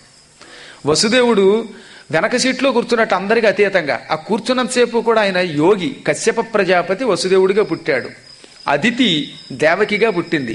అందుకే అర్జునుడు వెళ్ళిపోతే మళ్ళీ ఇబ్బందని అర్జునుడు ఇంకా ప్రయాణమే కొంచెం పొలిమేరకు కూడా వెళ్లకుండానే 2 చేతులు నాభి దగ్గర చేర్చి ఎడమ చేతి మీద కుడి చేయి పెట్టుకుని అని ప్రాణవాయువుల్ని కుంభించి ఊర్ధముఖుడై ఉదానము అనే ప్రాణాన్ని బ్రహ్మరంధ్రం దగ్గర చేర్చి, ఈ బ్రహ్మరంధ్రం అంటారు ఇక్కడ శిరస్సు పైభాగం, అది పగలగొట్టుకుని శరీరం విడిచిపెట్టేశాడు. ఒక్క పెట్టున దేవకి మొదలైన స్త్రీలు హాహాకారం చేశారు. అర్జునుడు మరలి వచ్చాడు. ఎంత ఆశ్చర్యకారం! ఈ రాత్రి తెల్లవారేలోపు బయలుదేరి వెడదాం అనుకున్నాను, ఈ తెల్లవారుజామున ప్రయాణమై కృష్ణుడిని చూద్దాం అనుకున్నాను, ఇక్కడ ఇలా అయిపోయింది అనుకున్నట్ట. తెల్ల తెల్ల వేగున్నప్పుడు వసుదేవుడు నిర్మల యోగ నిష్ఠమే నిలనిడి వర్జనీయ గతికే గిన్న తత్సదనాంతరంబునం చలగిననేక రోదన విశేషములు ఔవసుదేవ వల్లభుల్ నలువురు నెమ్మిగూడి మరణంబునకై కయిసేసిరత్తరిన్. సరిగ్గా బ్రాహ్మీ ముహూర్తం అయింది అప్పటికి. ఈ మీటింగ్ అవ్వడం, అర్జునుడు ప్రయాణం అవ్వడానికి సిద్ధమవ్వడం, ఆ సమయంలో వసుదేవుడు నిర్మలమైన యోగనిష్టతో శరీరం అలా నేల మీదకి వాల్చేసి అత్యద్భుత ఊర్ధ్వలోకాలకు వెళ్ళిపోయాడు. ఇంద్రుడి దగ్గరికి వెళ్ళిపోయాడు. ఇంద్రుడికి తండ్రి కదా మరి, అందుకని వెంటనే ఆయన శరీరం పట్టుకున్న అతని భార్యలు నలుగురు పక్కనే ఉన్నారు.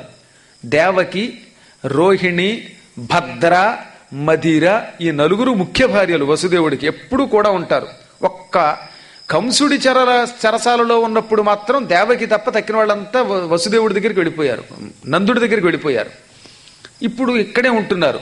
ఆ నలుగురు ఒక్కసారి ఆ శరీరాన్ని కౌగిలించుకున్నారు, దుఃఖించారు.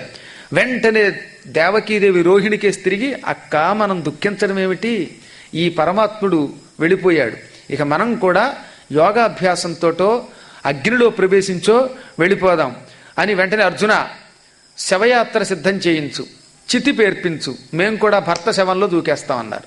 వెంటనే అర్జునుడు వసుదేవుడి శరీరాన్ని భక్తితో నమస్కరించి పవిత్ర జలాలతో స్నానం చేయించి ఒళ్ళంతా గంధం పూయించి ఆవునేతిని బాగా కాళ్ళ దగ్గర నుంచి శిరస్సు దాకా పట్టించి, పూర్వం శవయాత్రకు వెళ్లే ముందు ఆవు నెయ్యి కూడా పూసేవారు. దానివల్ల శవం శుభ్రంగా తగలబడుతుంది, దుర్వాసన రాదు, శవం చెడదు. ఆవు నెయ్యి పూస్తే మాత్రం గ్యారంటీగా ఎంత పాపాత్ముడైనా నరకానికి మాత్రం వెళ్ళడు, ఇంకే లోకానికి కడతాడో చెప్పలేం. ఆవు నేతిలో ఆ శక్తి ఉంది కనుక. ఇప్పుడు డాల్డాలు వచ్చేసాయి కాబట్టి దరిద్రం ఎలా తగులడింది, కానీ అందుకే ఆవులు పెంచాలి అప్పుడప్పుడైనా. గోవులు లేకపోతే ఈ యాత్ర కొంతకాలానికి దుర్భరం అయిపోతుంది. ఆ తర్వాత మంచి అందమైన ఒక పల్లకీని ఊరేగింపుగా తీసుకొచ్చి అలంకారం చేయించి అందులో కూర్చోబెట్టాడు. అందరికీ రే బ్యాండ్ మేళాలు మోయించుకుంటూ నడవండి అన్నాడు. మంగళధ్వనులు తప్ప అమంగళధ్వనులు ఉండరాదు మన నగరంలో అని అన్నారు. చాలా మందికి తెలియదు కానీ సామవేదం చదివేవారు పూర్వం. భారతంలో ఎవరు చచ్చిపోయినా సరే సామవేదం పఠించారని చెప్పారు. చూడండి ఒకసారి, మొత్తం భారతంలో కనీసం ఒక 6 సార్లు వస్తుంది. ఇప్పుడు వసుదేవుడి శవాన్ని కూడా ఊరేగిస్తున్నప్పుడు సామవేదాన్ని చదువుతూ ఉండగా ఈ రోహిణి, దేవకి, భద్ర, మదిర అని పేర్లు కలిగిన భార్యలు అనుసరించారు. అక్కడికి వెళ్ళి చితి మీద పడుకోబెట్టారు. పెద్ద చితి, దానిలో కమ్మని నెయ్యి కొండలు పోయించేశాడు అర్జునుడు. ఆ నేతి కొండలతో పాటు అగ్ని ప్రజ్వరిల్లింది. ఈ నలుగురు చితికి నమస్కరించి ప్రదక్షిణ చేసి అందులో దూకారు. చూస్తూ ఉండగా నిమేష మాత్రాలు అందరూ దివ్య శరీరాలతో పైకెళ్ళిపోయారు. ఆ తర్వాత బంధువుల శరీరాలన్నీ వెతకడం కోసం బయలుదేరదామని కొంతమందిని వెంట పెట్టుకుని ఈ ప్రయాణం ఏమిటో కృష్ణుడిని బలరాముడిని వెతుకుదామంటే ఆటంకం, ఎప్పుడు చూసినా ఆటంకం వస్తోంది ఈ కాసేపట్లోనే. అందుకని కొంతమంది బంధువుల్ని దారుకుండి వెంట పెట్టుకుని క్రమంగా ఈ సముద్ర తీరానికి వచ్చాడు అర్జునుడు. అయ్య బాబు, ఎక్కడ చూసినా కుప్పలు తెప్పలు. సాత్యకి, ప్రద్యుమ్నుడు, కృతవర్మ, అనిరుద్ధుడు, సాంబుడు, ఇలాంటి వాడు, గదుడు, చారుదేష్ణుడు, ఒకళ్ళను మించిన పరాక్రమం కలిగిన వాడు. నాలుకలు తెగిలిపోయి, తలకాయలు తెగిపోయి, కాళ్ళు తెగిపోయి, కొట్టుకు చచ్చిపోయి, తలలు పగిలిపోయి అస్తవ్యస్తంగా పడున్నారట. ఇంకా వీళ్ళని చూచి ఆడవాళ్ళు, మగవాళ్ళు, భార్యలంతా వచ్చేశారు. తల్లిదండ్రులు మిగిలిన వాళ్ళు, ముసలాళ్ళు వచ్చారు. ఇంకా మిగిలింది ఎవరు? ముసలాళ్ళు మిగిలిపోయారు. రిటైర్ అయిపోయి 25 ఏళ్లుగా పెన్షన్ తీసుకుంటున్నటువంటి వాళ్ళు, ఇంక మరీ బాలురు, ఆడవాళ్ళు, వీళ్ళు తప్ప పరాక్రమం కలిగిన పురుషుడు ఒక్కళ్ళేడు, అంతా చచ్చిపోయారు. అందుకని ఈ మిగిలిన వాళ్ళు వెతుక్కుని అయ్యో కొడుకా అని ఏడ్చే తల్లిదండ్రులు, నాన్న అని ఏడ్చే చిన్నపిల్లలు, ఏమండి అని ఏడ్చే ఆడవాళ్ళు, వీళ్ళ గగ్గోలుతోటి నిండిపోయిందట. సముద్రపు ఘోష కంటే ఈ ఘోష ఎక్కువైపోయింది అన్నారు. ఈ భయంకర ఘోష. అర్జునుడు ఇప్పుడు ప్రస్తుతం దుఃఖం వల్ల లాభం లేదు, అయిపోయింది ఆ స్థాయి. గుండె కర్కశం రాయి అయిపోయింది. అందుకని లేవండి అని అందరినీ పేరున లేపి దహన కార్యక్రమాలు వరసగా చితులు పేర్పించేశాడు. అందరినీ దహనం చేయించేశాడు వరసగా. ఇందులో కొంతమంది ఆడవాళ్ళు, ధైర్యం ఉన్నవాళ్ళు సహగమనం చేశారు. ఎక్కువ మందికి ధైర్యం లేదు, అలా ఉండిపోయారు. ఆ తర్వాత ఏం చెప్పాడు? నాయనలారా, మీరంతా వెనక్కి పండి అని దారుకుణ్ణి పిలిచి ద్వారకా నగరానికి వెళ్ళండి. అసలు ఇక్కడ మీరు ఈ ఏడవడం కాదు, అక్కడ ప్రమాదకరంగా ఉంది పరిస్థితి. సముద్రుడు ముంచెత్తే కాలం దగ్గరకు వచ్చింది. ఏడ్చేలోపు మనం కూడా ఏడుపుల పాలైపోతాం. నేను బలరామకృష్ణులు ఎక్కడున్నారో వెతుకుతాను అని కొంతమంది బంధువులతోటి బలరామకృష్ణులు వెతకడానికి బయలుదేరి దారుకుణ్ణి ఈ చిన్నపిల్లల్ని ఆడవాళ్ళని అందరినీ కూడా ద్వారకకి వెనక్కి పంపేశాడు. నేను రాగానే ప్రయాణానికి ఏ ముహూర్తంలో వస్తే ఆ ముహూర్తంలో బయటికి వెళ్ళిపోవడానికి సిద్ధంగా ఉండండి. మోటా ముల్లే, నగలు, నాణ్యాలు, ఏనుగులు, గుర్రాలు అన్ని ప్రయాణానికి సిద్ధం చేయించండి అంతే అని చెప్పి వాళ్ళని పంపేశాడు. కొద్దిమంది బంధువులతో బయలుదేరాడు. ఈ పరిస్థితుల్లో ఆయనకు అనుమానం వచ్చింది, కృష్ణుడు ఉన్నాడా లేడా? ఉంటే నా మనస్సు ఎంత కకావికలమవ్వదు. నా ఉల్లం ఇనుమా రాయా? లేకపోతే ఇన్ని దుఃఖాలు చూసి కూడా ఇంకా బతికుందంటే ఛీ, ఇది ఇనుముతోటో బండరాయితోటో చెయ్యబడి ఉంటుంది. ఇంత దుర్భర స్థితి ఎవరికి ఉండరాదు. అయినా శ్రీకృష్ణుడు నన్ను నమ్మి ఈ కర్మకాండల బాధ్యత అప్పగించటం వల్ల మనస్సుని రాయి చేసుకుని అందరికీ కర్మకాండలు చేయిస్తున్నాను అనుకుంటూ భగవంతుడి దేవుల వాళ్ళిద్దరన్నా ప్రాణంతో కనపడితే బాగుండురా దేవుడా అనుకుంటూ వెతికాడు. ఎక్కడా కనపడ్డంలా. కొంత దూరం పోయాక ఒక్కసారి గుర్తొచ్చింది, కృష్ణుడికి మరణవార్త వసుదేవుడి మరణవార్త చెప్పడం కాదు, కృష్ణుడి మరణవార్త నేను చూడవలసి వస్తుంది, వినవలసి వస్తుంది. గాంధారి తీవ్ర క్రోధంతో ఎవరూ లేని ఏకాంత ప్రదేశంలో దిక్కులేని చోట చచ్చిపోతావు అని శాపం పెట్టింది. అయిపోయింది, ఆ శాపం తగిలేసే ఉంటుంది. దేవుడా, ఈ హృదయం ఒక్కసారి ఆగిపోతున్నది అనుకుంటూ బంధువుల్ని ఎటు పెడదాం అంటే ఈ అర్జునుడి దుఃఖం చూడలేకపోయారట బంధువులు కూడా. అందుకని దారి తప్పుతున్నావు, అడవుల్లో పిచ్చి పిచ్చికని తిరుగుతున్నావు అని కూడా చెప్పట్లా. అక్కడ అలా రాత్రంతా తిరుగుతూనే ఉన్నాడు. పాపం దిక్కుతోచక ఎటు తిరుగుతున్నాడో తెలియదు. తిరిగిన చోటికే తిరుగుతాడు, వచ్చిన చోటికే వస్తాడు. ఎటు పెడుతున్నాడో తెలియదు. అడవి అయిపోయింది, అది చీకటి అయిపోయింది. క్రమంగా నానా బాధలు పడుతున్నట్ట. వివిధ చింతారూప విధులు చిత్తం మున్నపార గాంధారి శాపంబు తెరగు తలచి అయ్యవ్వ అతడు ఎగ్గతంపు చోట నరయ దిక్కెవ్వరును లేని ఎట్టి తెగుట వందగలవాడుగా పల్క వద్ద నుండి వింటినకట నిప్పును చెదలంటు నొక్కో.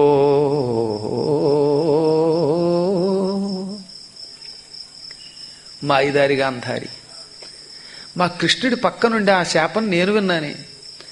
నీకు తీవ్రమైన క్రోధం వచ్చి వెనక ముందు చూడకుండా అనంత పురుషోత్తముణ్ణి శపించావు. ఎగ్గలంపు చోట, దిక్కులేని చోట అనాథగా చచ్చిపోతాడన్నావు ఒంటరిగా.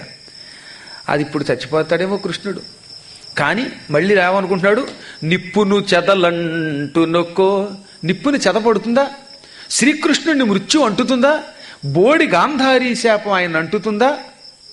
అంటదే. ఈ నిప్పును చెదలంటదొక్కు అనేది రెండు రకాలుగా అన్వయం చేయాలి.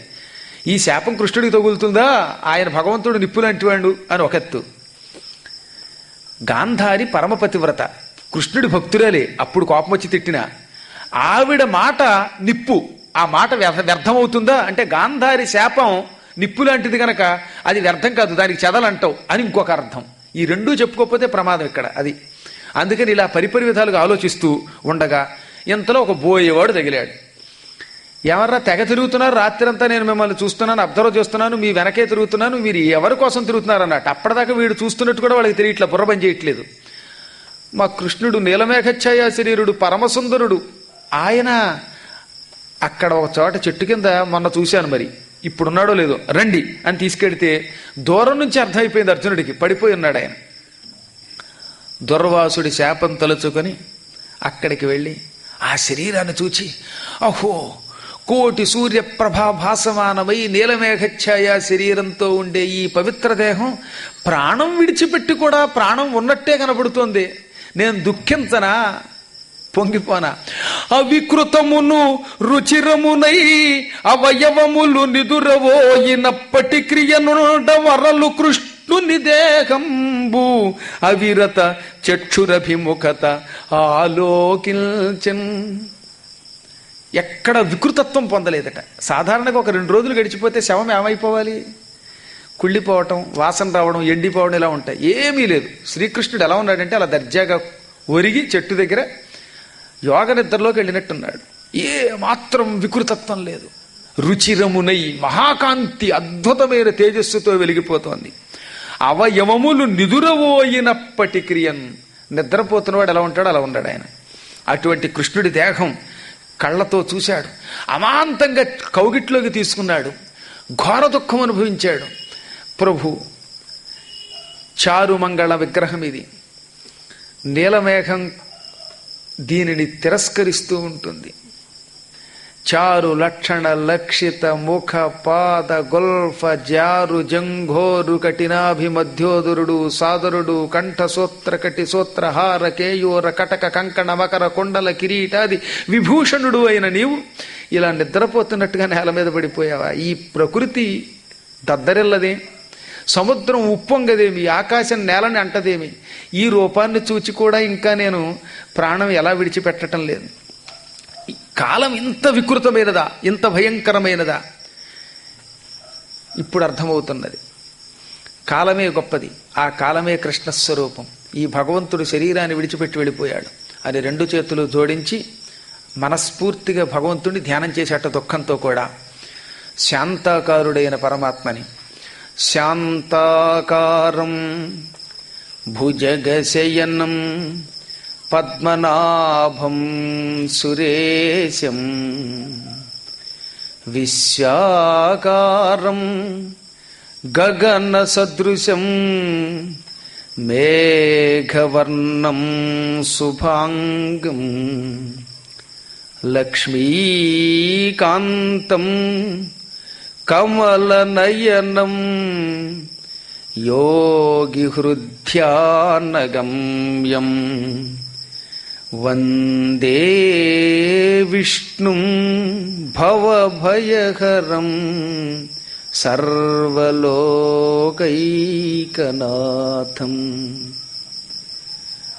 ఇప్పుడు కర్తవ్యం ఏమిటి? పరమాత్ముడి శరీరాన్ని ద్వారకా నగరానికి పట్టుకెడితే ఆడవాళ్ళు ఏడుపుల్లో పడిపోతారు.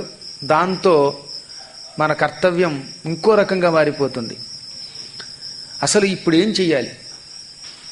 ద్వారక నుంచి మనం ఇక్కడికి వచ్చి ద్వారకని ముంచెత్తే కాలం ఎంత అని లెక్కడితే రేపు సూర్యోదయానికి ద్వారకని సముద్రుడు ముంచేస్తాడు. ఇప్పటికి లెక్క తెలిపోయింది. అంటే రేపు ఉదయమే. ఈ సమయంలో కృష్ణుడి శరీరాన్ని ద్వారకకి పట్టుకెడితే ఆడవాళ్ళు ఏడుస్తూ ఈ సంస్కారాలు గందరగోళంలో పడితే సూర్యోదయం అయిపోదా? అప్పుడు మొత్తం ద్వారకంతా కొట్టుకుపోతే అందరూ చచ్చిపోతారు. చచ్చిపోయిన వాళ్ళని వెనక్కి తేలేం, కానీ వీళ్లతో తక్కిన వాళ్ళని చచ్చే వాళ్ళలాగా చెయ్యలేం. ఇప్పుడు మనం ఏం చెయ్యాలి? మరునాడ యగుట లెస్సగ నెరిగే ఇనుండపుడు వేడి ఎడలిన దీప్తుల్ తురగలిగొన్న పశ్చిమగిరి చరికి నన్నతి దూరమున విశదుడై తోచన్. బంధువులారా, తెల్లవారితేనే ద్వారకానగర ధ్వంసం. అందులో సూర్యుడు ఇప్పుడు వేడి తగ్గిపోతూ పడమరకి దిగుతున్నాడు, అంటే సూర్యాస్తమయం. ఇంకా మనకి మిగిలిందేముంది? సూర్యాస్తమయం నుంచి రాత్రిలోపు ద్వారకకి వెళ్ళాలి, తెల్లారేలోపు మనం బయటపడాలి. ఇంకా సమయం లేదు. అందువల్ల ఎవ్వరికీ ఇక్కడ వీళ్ళు చచ్చిపోయిన విషయం చెప్పొద్దు. మనం నా ఆజ్ఞ లేకుండా ఈ వార్త ఎవరికీ చెప్పొద్దు అని చకచక శ్రీకృష్ణ పరమాత్మ శరీరాన్ని అక్కడ కనిపించిన కట్టెల మీద పడుకోబెట్టేసి కేవలం 20-30 నిమిషాల్లో దహన సంస్కారం చేసేశాడు. అహో ప్రభు, నీ దివ్యమంగళ విగ్రహాన్ని ఇలాగా అగ్నిలోకి విడిచిపెడుతున్నాను. అగ్ని ఎలా స్వీకరిస్తుందో స్వీకరించుగాక అని పరమ దుఃఖం. కానీ జ్ఞానం ఏకకాలంలో ఒక పక్కన దుఃఖం నిర్వికారం. ఇప్పుడు బలరాముడు ఏమయ్యాడని చూస్తే మరో చెట్టు కింద బలరాముడు కనబడ్డాడు. అసలు నిజానికి ముందు అన్నగారిని తర్వాత తమ్ముడిని తగలబెట్టాలి. కానీ అలా కాకుండా ఎందుకు చేశాడంటే ఎప్పుడూ శ్రీకృష్ణుడే సర్వలోకాలకి మూల సాక్షి. బలరాముడు తమ్ముడి కిందే లెక్క, పుట్టడం రీత్యా అయిన దేవతా స్వరూపం గనక. అందువల్ల అలనాడు రాముడి తర్వాత లక్ష్మణుడా అన్నట్టుగా శ్రీకృష్ణుడి శరీరం దగ్ధమయ్యాక అప్పుడు బలరాముడి శరీరాన్ని కూడా చితిపేర్చి దగ్ధం చేసేశాడు. నిజానికి అగ్నిలో ప్రవేశపెట్టగానే ఆ శవాలు తగలబడలేదట. అందరూ చూస్తూ ఉండగా అదృశ్యం అయిపోయి విచిత్రాకారంలోకి వెళ్ళిపోయాయి. ఆ ఊరికే చితి మీద పెట్టారు కాబట్టి బంధువులు తగలబెట్టామనుకున్నారు. పరమాత్మ దివ్యమంగళ విగ్రహం ఎవరికీ కంటికి కనిపించకుండా ఏమయ్యిందో కూడా అవలేదు. అంత విచిత్రంగా అయిపోయింది. కేవలం అర్జునుడికి ఆ భాగ్యం కలగజేయడానికే ఆ శరీరములు మాత్రం దర్శనమిచ్చాయి. హుటాహుటిన 2 గంటల లోపు ప్రయాణం చేసి ద్వారకా నగరానికి చేరిపోయాడు. అంత వేగంగా అర్జునుడి జీవితంలో ఎప్పుడూ ప్రయాణం చేయలేదు. నాయనలారా, లేవండి, ఇక సమయం దగ్గరకు వచ్చేసింది. మహాభయంకర ప్రళయం రాబోతున్నది అని రాత్రికి రాత్రే ఈ వార్త ఎవరికి చెప్పలేదు, చెబితే ప్రమాదం కనుక అందరిని మూటలు ముల్లులు సర్ది చేయించేశాడు. ఏనుగుల్ని సిద్ధం చేశారు, గుర్రాలు, లొట్టెపెట్టెలు, రథాలు మిగిలినవి, వాటిల్లో నగలు, నాణ్యాలు భవిష్యత్తుకు కావాలి గనక ద్వారకలో మిగిలిపోయిన కొన్ని రకాల విత్తనాలు, గోధుమ విత్తనాలు, చామదుంపలు, ఇవి కూడా మళ్ళీ సిద్ధం చేయించాలి, పంటల భవిష్యత్తుకు ఉండాలి గనక. ఎంత జాగ్రత్త! ఎంత దుఃఖంలో మానవ మాత్రుడు చెయ్యలేడు కాబట్టే నరుడే ఈ పని చేయగలడన్నాడు. ధృతి అంటారు దీనిని. ఇన్ని నాశనమైన ఆత్మస్థైర్యంతో చెయ్యవలసిన పని మాత్రం మర్చిపోకుండా చెయ్యగలిగిన వాడు ధృతి కలిగిన వాడు. అటువంటి ధృతి కలిగిన పుణ్యాత్ముడు అర్జునుడు అన్నీ జయించాడు. ఇంకా సూర్యోదయానికి 1 గంట ఉందనగా ద్వారకా నగరం దాటి ఆ సముద్రంలోంచి బయటకు వచ్చారు. సముద్రం మధ్యలో ఉంటుంది ద్వారక. సముద్రమునకు ద్వారకకి మధ్యలో పెద్ద వంతెన ఉంటుంది, హౌరా బ్రిడ్జి లాంటిది. దాని నుంచి అన్ని బయటికి తీసుకొచ్చాడు. క్రమంగా సూర్యుడు తూర్పు దిక్కున ఉదయించడం మొదలుపెట్టాడు. సప్తాశ్వరథమారూఢం ప్రచండం కశ్యపాత్మజం శ్వేత పద్మధరం దేవం తం సూర్యం ప్రణమామ్యహం. ఆయన అందరూ సూర్య భగవానుడికి నమస్కరించారు. అప్పుడు జరిగింది ఆశ్చర్యం. ఇమ్మెయి నరుండు సకల జనము వెడల ఈనుడు పూర్వ నగమెక్కెను వేగమున ముంచుకొనియ నగరము పయోరాశి భరత రాజవరేణ్యా. ఈ విధంగా అర్జునుడు సకల జనాన్ని బయటికి జాగ్రత్తగా తీసుకొచ్చాడు, ఒక్క పెట్టని కూడా వదలకుండా. ఆ సమయంలో తూర్పు కొండెక్కాడు పరమపూజ్యుడు భానుడు. ఎర్రని కిరణాలతో అలా వచ్చిందో లేదో సూర్యకిరణం పైకి ఆకాశానికి పెద్ద బ్రహ్మాండమైన ఘోష ఉద్భవిల్లిందట. మామూలు ఘోష కాదు, ప్రళయకాల ఘోష, మేఘగర్జన. మహాగర్జన చేసుకుంటూ సముద్రం 4 వైపుల చుట్టూత పైకి లేచిపోయింది. ఉవ్వెత్తున 18 తాడు చెట్లు పైకి లేచిపోయింది ఏకంగా. అక్కడ కూడా 18, భారతం 18 పర్వాలాగా అంత తాడి చెట్లు పైకి లేచిపోయి ఉప్పొంగిపోయి మొత్తం నగరం అంతా కిందకి ఢామ్మని కిందకి దిగిపోయింది. ఒక్క క్షణకాలం ఆ ఘోష వింటూ పౌరులంతా నడుస్తున్న వాళ్ళు వెనక్కి తిరిగి చూశారు, ఏమిట్రానని. చూస్తుంటే తాళ తాళ తాళ ప్రమాణములో సముద్రం పైకి లేచిపోయి మొత్తం నగరాన్ని కిందకి దింపేసింది. వననిధి పురంబు ముంపగా మనుజేశ్వర ఎల్ల జనులు మరలబడి కనుంగొనిరి అద్భుత రసపోరంబున పెన్నిట్ట తమ చిత్తములు మునుగంగన్. సముద్రం ఇలా పొంగిపోయి ముంచేయగానే ఈ జనులు వెనక్కి తిరిగి చూసి ఒక్క క్షణం మామూలు కాదు ఆశ్చర్య రసంలో మునిగిపోయారు. వీళ్ళు ఆశ్చర్యంలో మునిగారు, నగరం సముద్రంలో మునిగింది, మొత్తం మీద మునిగిపోయారు. ఎందుకంత ఆశ్చర్యమో తెలుసా? అందరికీ గుండెకాయలు ఏమయ్యి ఉంటాయో ఆలోచించండి. ఒక్క క్షణం కనుక మనం రావడం ఆలస్యం అయ్యి ఉంటే ఏమైపోయేవాళ్ళం, ఈ నగరంతో పాటు ఎక్కడికి దిగిపోయేవాళ్ళం. ఓరి దేవుడా, ఈ నరుడు మనల్ని కరుణాస్వరూపుడే అందరినీ బయటికి తీసుకొచ్చాడు. మన కళ్ళ ముందు ఓ పడవలోంచి దిగ్గానే పడవ నదిలో మునిగిపోతే అప్పుడు ఏమనుకుంటాడు ఎవడన్నా, విమానం దిగ్గానే విమానం కూలిపోతే ఏమనుకుంటారు. అలా అయిపోయింది.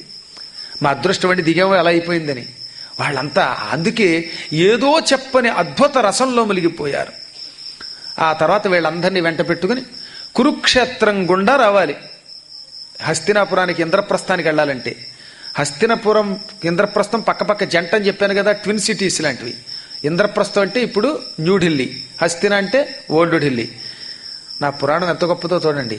ఏ పాపాలు చేసినటువంటి ఆ పిల్లులు కూడా వినడానికి వస్తున్నాయి, ఈ ఏగలు దోమలు కూడా వినడానికి వస్తున్నాయి. వీటికి కూడా ఏదో ఉంది, పూర్వజన్మలో యాదవులలాగా చచ్చిపోయి దురదృష్టవశాత్తు ఇలా పుట్టిన పురుగులు ఇవి. ఇవన్నీ విని తరించిపోతున్నాయి అన్నమాట పాపం.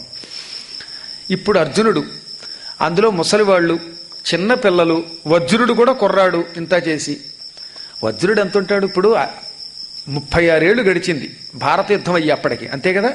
అంటే పరీక్షిత్తుకి కూడా 36వ ఏడు రన్నింగ్లో ఉన్నాడు, 36th ఇయర్లో ఉన్నాడు పరీక్షిత్. ఇప్పుడు ఆ పరీక్షిత్తు అనిరుద్ధుడు ఒక ఈడు వాళ్ళు, అనిరుద్ధుడు కొడుకు ఇతడు. అనిరుద్ధుడికి కూడా లేక పుట్టాడు. ఇంచుమించుగా 14-15 ఏళ్ల లోపు ఉంటాయి. కుర్రాడు ఇంకా మంచి బలమైన దృఢమైన శరీరము కాదు, వ్యాయామము లేదు.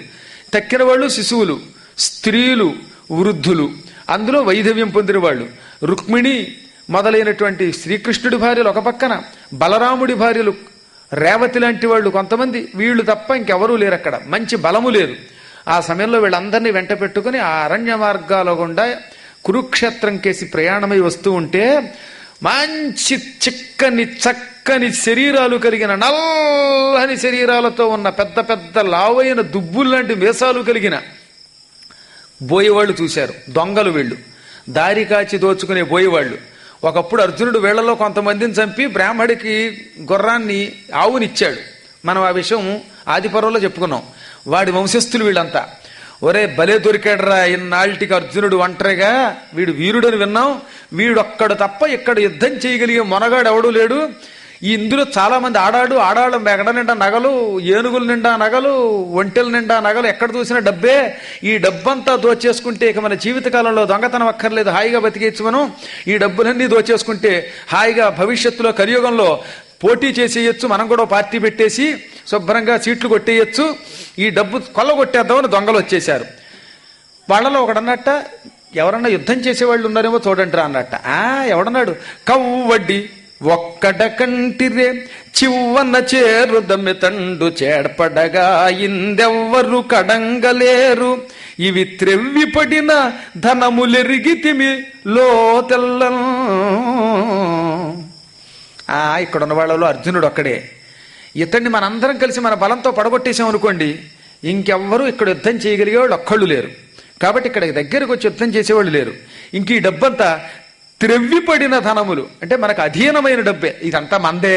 ఈ అర్జునుడు ఒక్కడిని ఎదుర్కోగలిగితే అనగానే వెంటనే ఆక్రమణ అని అరుచుకుంటూ దూకేశారు. మంచి కొన్ని వేల మంది ఉన్నారు వాళ్ళు పోయేవాళ్ళు, దాదాపు 2-3 వేల మంది. వీళ్ళు ఎంతమంది ఉన్నా ఎక్కువ మంది ఆడవాళ్ళు అయిపోవడంతో వచ్చిన తిప్పలన్నమాట. చుట్టూతో వచ్చి మీద పడిపోతూ ఉంటే వెంటనే ఈ కుర్రాళ్ళు వాళ్ళు గగ్గోలు పెడుతున్నారట. ఆడవాళ్ళు అతి కష్టపడి అంటున్నారు. ఈ లోపు అర్జునుడు, ఒరే ఎవర్రా మీరు, ఈ అర్జునుడి పరాక్రమం మీకు తెలియదా, ఇదిగో గాండేవం అనగానే, ఒరే వాడి మాట పట్టించుకోకండిరా, ఎందుకంటే ఇక్కడ ఉన్నవాళ్ళు ఎవరో మనకి తెలియదా, బాలురు వృద్ధులు చుండి ఆలమునకు కడగనొక్కడయినను లేడు, ఈ స్త్రీలను బొదువుదమనుచును నేల అవిసి మూగినట్లు నిర్భర భంగిన్. బాలురు వృద్ధులే ఇక్కడ యుద్ధానికి వచ్చి మనల్ని జయించగలిగే పరాక్రమం ఎవరి దగ్గర ఉంది? ఈ స్త్రీలందరినీ పట్టుకుపోదాం, భలే అందంగా కూడా ఉన్నారు, యవ్వనంలో ఉన్నారు, వీళ్ళకి దిక్కులు కూడా లేనట్టున్నారు మొగుళ్ళు అనుకుంటూ నేల అంతా పూర్తిగా ఈనిందా అన్నట్టుగా వచ్చి చుట్టముట్టేశారు వాళ్ళు. ఈ విధంగా వచ్చేయగానే అర్జునుడు ఆగ్రహోదగ్రుడైపోయాడు. వెంటనే తీవ్రమైన గాంధీవం ఎత్తి బాణాలు వేసేట.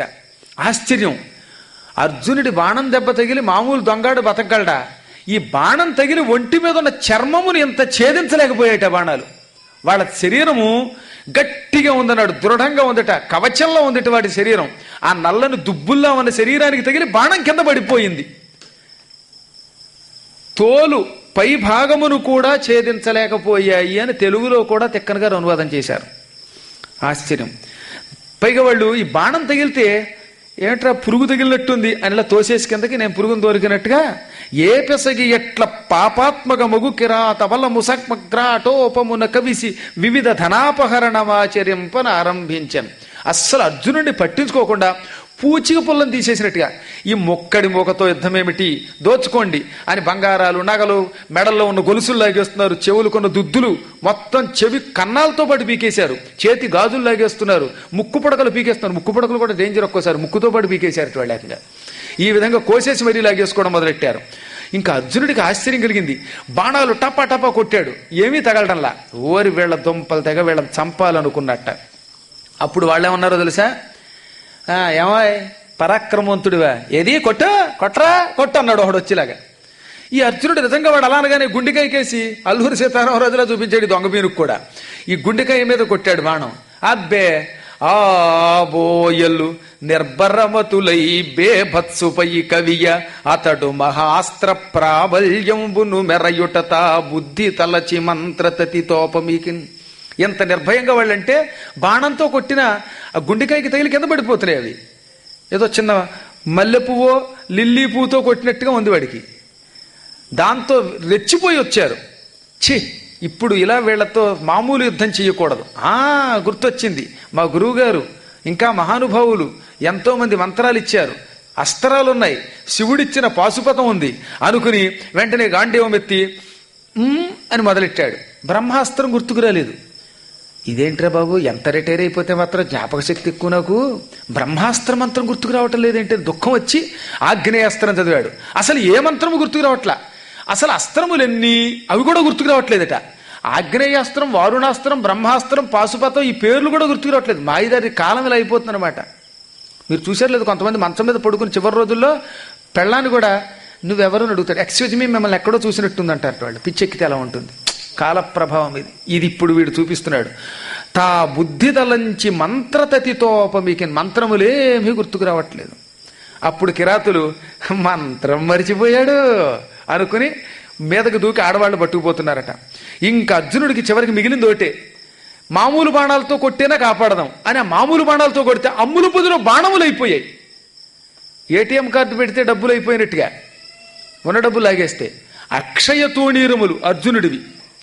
అగ్నిహోత్రుడు గాంధీవంతో పాటుగా 2 అమ్ముల పొదులు ఇచ్చాడు, ఇటు ఇటు పెట్టుకో, నువ్వు ఎన్ని బాణములు తీసినా మళ్ళీ బాణములు వస్తాయన్నాడు. ఇప్పుడు పరమాత్ముడు కృష్ణుడు లేకపోతే బాణాలు అయిపోయాయి, ఏవి బాణాలు లేవు. పాపం చివరికి ఏం చేశాడో తెలుసా, రుక్మిణి మొదలైన స్త్రీలనన్నా రక్షిద్దాం అని ఈ చేతిలో గాంధీవం పుచ్చుకుని కనిపించిన వాడిని కనిపించినట్టు 4 బాది ఈ పెద్దవాళ్ళ జోలికి రాకుండా కాపాడట. గాంధీవం దెబ్బకు మాత్రం కొంచెం దెబ్బలు తగిలే వాళ్ళకి, దాంతో ఇటు రాకుండా పోయారు. ఆయన కాపాడింది కేవలం శ్రీకృష్ణుడి పత్నుల్ని, బలరాముడి పత్నుల్ని, ఇంకొద్ది మంది పతివ్రతల్ని. తక్కిన ఆడవాళ్ళందరినీ వాళ్ళు 2 3 సంకలం వేసేసుకుని రథాలు ఎక్కించేసుకుని మొత్తం బంగారంతో దొళ్లదోపుగా వెళ్ళిపోయారు. ముసలాళ్ళని పిల్లల్ని వదిలిపెట్టేశారు. 3/4 భాగం ధనం, కొంతమంది ఆడవాళ్ళని కూడా దిక్కులేని వాళ్ళని ఎత్తుపోయినట్టు బోయేవాళ్ళు. కృష్ణుడితో తిరిగిన 16,000 మంది భార్యల్లో కూడా కొంతమంది కూడా పోయారు చివరికి అలాగా. ఎందుకంటే కృష్ణుడి పరమాత్మని నమ్మకపోవటం వల్ల. ఇది గుర్తుపెట్టుకోండి, ఏ వెకిలి మనిషి అయినా నేను నమ్మను, కృష్ణుడిని నమ్మను, భారతాన్ని నమ్మను, ఈ మహిమల్ని నమ్మనంటే వాడి బతుకు. ఇప్పటికే అలా అన్నవాళ్ళ పెళ్ళాలు వెళ్ళిపోతున్నారు, నేను చూస్తున్నాను, నాకు తెలుసు. ఇంకా భవిష్యత్తులో కూడా దురదృష్టం పట్టుకుంటుంది. ఈ మాట అన్నానని ఏమనుకోకండి, ఎందుకంటే అత్యద్భుతమైన ఒక దివ్య గ్రంథరాజాన్ని నమ్మకపోతే వాడి జీవితం అటువంటి వ్యర్థం అన్నమాట. ఇది లేకపోతే శ్రీకృష్ణుడి భార్యలు ఎత్తుపోయేటట్టు కొంతమందిని కూడా అలా పోయేవాళ్ళు వెళ్ళిపోయారు. మానసిక దుఃఖంతో కుళ్ళిపోయి ఛీ ఇలా అయిపోయింది అనుకుని అతి కష్టం మీద వీళ్ళందరినీ వెంట పెట్టుకుని మహానుభావుడు కురుక్షేత్రం చేరాడు. ఆ ధర్మక్షేత్రం అందరి చేత తర్పణాలు ఇప్పించాడు. నాయన కృతవర్మ కుమారా, ఇలా రా, మీ నాన్నని సాక్షికి చంపాడని మనస్సులో పెట్టుకోకు, అది కర్మయోగం. ఇదిగో మాకు 5 పురాలు చాలా ఇష్టం, మీకు తెలిసే ఉంటుంది. మాకు 5 ఊళ్ళు ఇమ్మని అడిగారు కదా పాండవులు. 5 ఊళ్ళల్లో మృత్తికావతం, సారస్వతవతం లేక సరస్వతీపురం, వారణావతం, ఇంద్రప్రస్థం, దీంతో కలిపి ఇంకొక ఊరు, అది వాళ్ళన్నది. ఇందులో మృత్తికావతం అనే పురం నీకు ఇస్తున్నానని వాడిని అక్కడికి పంపించేసి సాత్యకి కొడుకుని పిలిపించాడు. కృతవర్మ కొడుకుకి మృత్తికావతం ఇచ్చాడు. సాత్యకి కొడుకుని కురుక్షేత్రం తీరంలో, ఇప్పుడు మనం ఏమంటున్నాం, కురుక్షేత్రానికి దగ్గరలో ఉన్న ప్రాంతాన్ని కూడా కురుక్షేత్రం అని అంటారు. అక్కడ సరస్వతీ నగరం అనేవారు పూర్వం. ఆ సరస్వతీ నగరాన్ని అతనికి ఇచ్చాడు, అతన్ని రాజుని చేశాడు. ఇంకా వజ్రుడిని ఇంద్రప్రస్థానికి తీసుకొచ్చాడు, అక్కడికి రాజును చేశాడు. అక్రూరుడి భార్యలు కొడుకులు అక్కడే ఉన్నారు. నాయన ఈ అక్రూరుడి భార్యల్ని కొడుకుల్ని నువ్వు రక్షించు వజ్రా అనిపిస్తే మేము ఇక్కడ ఉండలేం, ఎందుకంటే ఇప్పటికే ఈ వృష్ణి వంశం వాళ్ళకి భోజ వంశం వాళ్ళకి తగాదా వచ్చింది, ఈ శాఖాభేదం ఎప్పట్లో పోదు, మేము ఉండలేమని వాళ్ళు వెళ్ళిపోయారు. చూడండి కర్మ, అన్ని తప్పిద్దామని అర్జునుడు అనుకుంటే ఒక్కసారి ఈ శాఖకి మాకు తగాదా వచ్చింది, ఇక మేము కలం అన్నారు. ఇది కలి ప్రభావం అంటే. అందుకని అక్రూరుడి ఎంత గొప్పవాడు, అతని భార్యలును కొడుకులు మాత్రం ఈ కృష్ణుడి మనవడైన అనిరుద్ధుడి కొడుకైన వజ్రుడి దగ్గర ఉండడానికి ఇష్టపడక వెళ్ళిపోయారట. అర్జునుడు కూడా ఏం ఆపల, ఎందుకు ఆపడం అనవసరం, ఎవరి మనస్సులు వాళ్ళవి అనుకున్నాడు, వదిలేశాడు. అప్పుడు చెప్పాడు బలరాముడి భార్యలని కృష్ణుడి పత్నుల్ని పిలిచి, అమ్మల్లారా మీకు చెప్పకుండా దాచాను, నన్ను క్షమించండి. ఎందుకంటే తెల్లవారితే సముద్రం ద్వారకని ముంచేస్తుంది, కృష్ణుడి మరణం చెబితే అందరూ అక్కడ ఏడుస్తారు, కర్మకాండలు అంటారు, మీకు చెప్పకుండా శవాలు తగలయ్యడం అన్యాయమే, కానీ ఇది చెయ్యకపోతే మొత్తం యాదవ లోకమే నాశనం అవుతుంది, అందుకని ఈ పని చేసినందుకు నన్ను క్షమించండి అనగానే ఒక క్షణం దుఃఖించి స్త్రీలు తర్వాత ధైర్యం తెచ్చుకుని, నీవు ఎంత ఉదాత్తుడివయ్యా, నీ వల్ల కదా మా నగరం ఈ పౌరులతో అయినా మిగిలింది కనీసం, కానీ ఇంకొక్కటే మమ్మల్ని మాత్రం కడతీర్చేయి అన్నారట. అమ్మ, ఆ మాట అంటే దుఃఖంగా ఉంది. కృష్ణుడిలాగే మిమ్మల్ని కూడా నెత్తిమీద పెట్టుకు చూస్తాను. ఎంత అన్యాయం చేస్తారో, మీరు కూడా వెళ్ళిపోతే ఎలాగా? వినుడీ తప్పున దోషము దనుకయుండంగ నన్ను దయతో చూడుండనుచూ ఇలా చాగి మ్రొక్కిన కని అందరు నెత్తి అతని గారవమెసగన్. ఈ తప్పు నన్ను క్షమించండి. మీ భర్తల గురించి చెప్పకుండా మరణం దాచేంతకాలం మిమ్మల్ని అన్యాయం చేశాను. నన్ను దయతో చూడండి అని కాళ్ళ మీద పడి చాగిలపడ్డాడు రుక్మిణీదేవి జగన్మాతకి, సత్యభామకి. వాళ్ళు ఎంతో గౌరవంతో పైకెత్తి, పరమపుణ్యాత్ముడివి, అస్సలు దోషం లేదు నీలో, కానీ ఇంకా ధర్మ ప్రకారం మేము అవతారం చాలించాలి, చితి పేర్పించన్నారు. అర్జునుడు తప్పనిసరి ఒక అద్భుతమైన పెద్ద గుండం ఏర్పాటు చేశాడు. రుక్మిణి లాంటి కొంతమంది అందులో దూకారు. సత్యభామ నేను తపస్సుకు వెళ్ళిపోతానని కొంతమందిని వెంట పెట్టుకుని కురుక్షేత్రం దాటి హిమాలయ పర్వత ప్రాంగణంలో హరిద్వారం హృషికేశం దాటి వెళ్ళిపోయి తపస్సు చేసి శరీరం విడిచిపెట్టేసింది. తక్కిన వాళ్ళలో తపస్సుకు వెళ్ళిపోయే వాళ్ళు వెళ్ళిపోయారు, సంస్కారం అయిపోయి దహనం అయిపోయిన వాళ్ళు అయిపోయారు. అందరినీ ఈ విధంగా పంపించేశాడు. ఇంకా ఇప్పుడు మిగిలిందేమిటి? అఖిల బంధు జనంబుల నాప్త జన్నుల అర్హవాక్య ప్రయుక్తి నోరార్చి ఉచితమారనామంత్రితుల చేసి అశ్రులురులబోయన క్రీడి సాత్యవతే యుగురిచి. ఇలా అందరినీ బంధువుల్ని నిలబెట్టవలసిన చోట నిలబెట్టాడు. ఆప్తజనులకి మాట్లాడవలసిన మాటలు మాట్లాడాడు.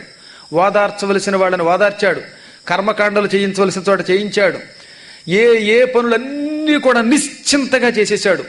అప్పటిదాకా అదుపులో పెట్టుకున్న దుఃఖం ఎక్కువైపోయింది, ఇక తట్టుకోలేకపోయాడు. ఈ కురుక్షేత్రం నుంచి మళ్ళీ గంగా ద్వారానికి వెళ్ళిపోయాడు, హరిద్వారానికి వెళ్ళిపోయాడు. ప్రస్తుతం వేదవ్యాసుడు అక్కడ తపస్సు చేసుకుంటున్నట్టు ఈ ఘటన జరుగుతున్నప్పుడు. అందుకని గంగాద్వారం దగ్గర ఉన్న వేదవ్యాసుని ఆశ్రమానికి వెళ్ళి ఆయనకి ఎదురుగుండా కూర్చుని కాళ్ళు దండం పెట్టి నమస్కరించాడు. వ్యాసుడు అర్జునుడిని కాసేపు అలా చూస్తున్నాడు, పట్టించుకోలేదట. కొంతసేపు పోయాక చూచి, అరే ఆశ్చర్యంగా ఉందే, నువ్వు అర్జునుడివి కదా అన్నట్ట. ఇంతకంటే విచిత్రం ఏమైనా ఉంటుందా? వేదవ్యాసుడు అర్జునుడిని గుర్తించడానికి ఎదురుగుండా కూర్చున్నవాడిని పావుగంట పట్టింది. దాన్ని బట్టి అర్జునుడు ఎలా అయిపోయాడో రూపం ఆలోచించండి. అంబహనీయ విద్యానిధి జరంగనతని పిలిచి తన సమీపంబునను నిచి తద్వదనమ్ము కనుంగొని నిన్నెరుగంగరాదు. అయ్యో నాయన, నిన్ను గుర్తుపట్టలేకపోయాను రా, ఎరుగంగరాదన్నట్టు నువ్వెవరో తెలుసుకోలేకపోయాను కాసేపటిదాకా అని ఆ మహనీయ విద్యానిధి తన ఎదురుగుండా చేతులు కట్టుకుని కన్నీళ్లు కారుస్తూ బక్క చిక్కి శల్యమైపోయి దుర్భర వేదన అనుభవిస్తున్న నరుణ్ణి దగ్గరికి తీసుకున్నాడు. ముఖం చూశాడు. ఇలా అయిపోయామేమిటి అర్జున? వెడ్డమొగం బైనది ఏమీ విజయ, వెడ్డమొగం బైనది ఏను విజయ ఎట్టకేలకెరిగితి ఇది ఏమి కినుక వడమి వధమునకు నయోగ్యుండగువాని చంపితే పరాజితుడైతే నీ తెరగు జపుమా. ఇది వ్యాసునికి తెలియక. ఆయన శ్రీకృష్ణ స్వరూపుడు. కాలం అనుకూలించకపోతే మనుషులు ఎలా గుర్తించడానికి వీలు లేకుండా అయిపోతారో చెప్పడానికి అలా అని, నాయనా నిన్ను అసలు నేను గ్రహించలేకపోయాను, ముఖం ఇంత పాలిపోయి నల్లగా అయిపోయింది అంటే, వికృతం అయిపోయింది ఏమిటి, అసలు నువ్వు విజయుడు అంటే ఎవరు నమ్మరు. ఆ మాట విజయ శబ్దం వాడాడు.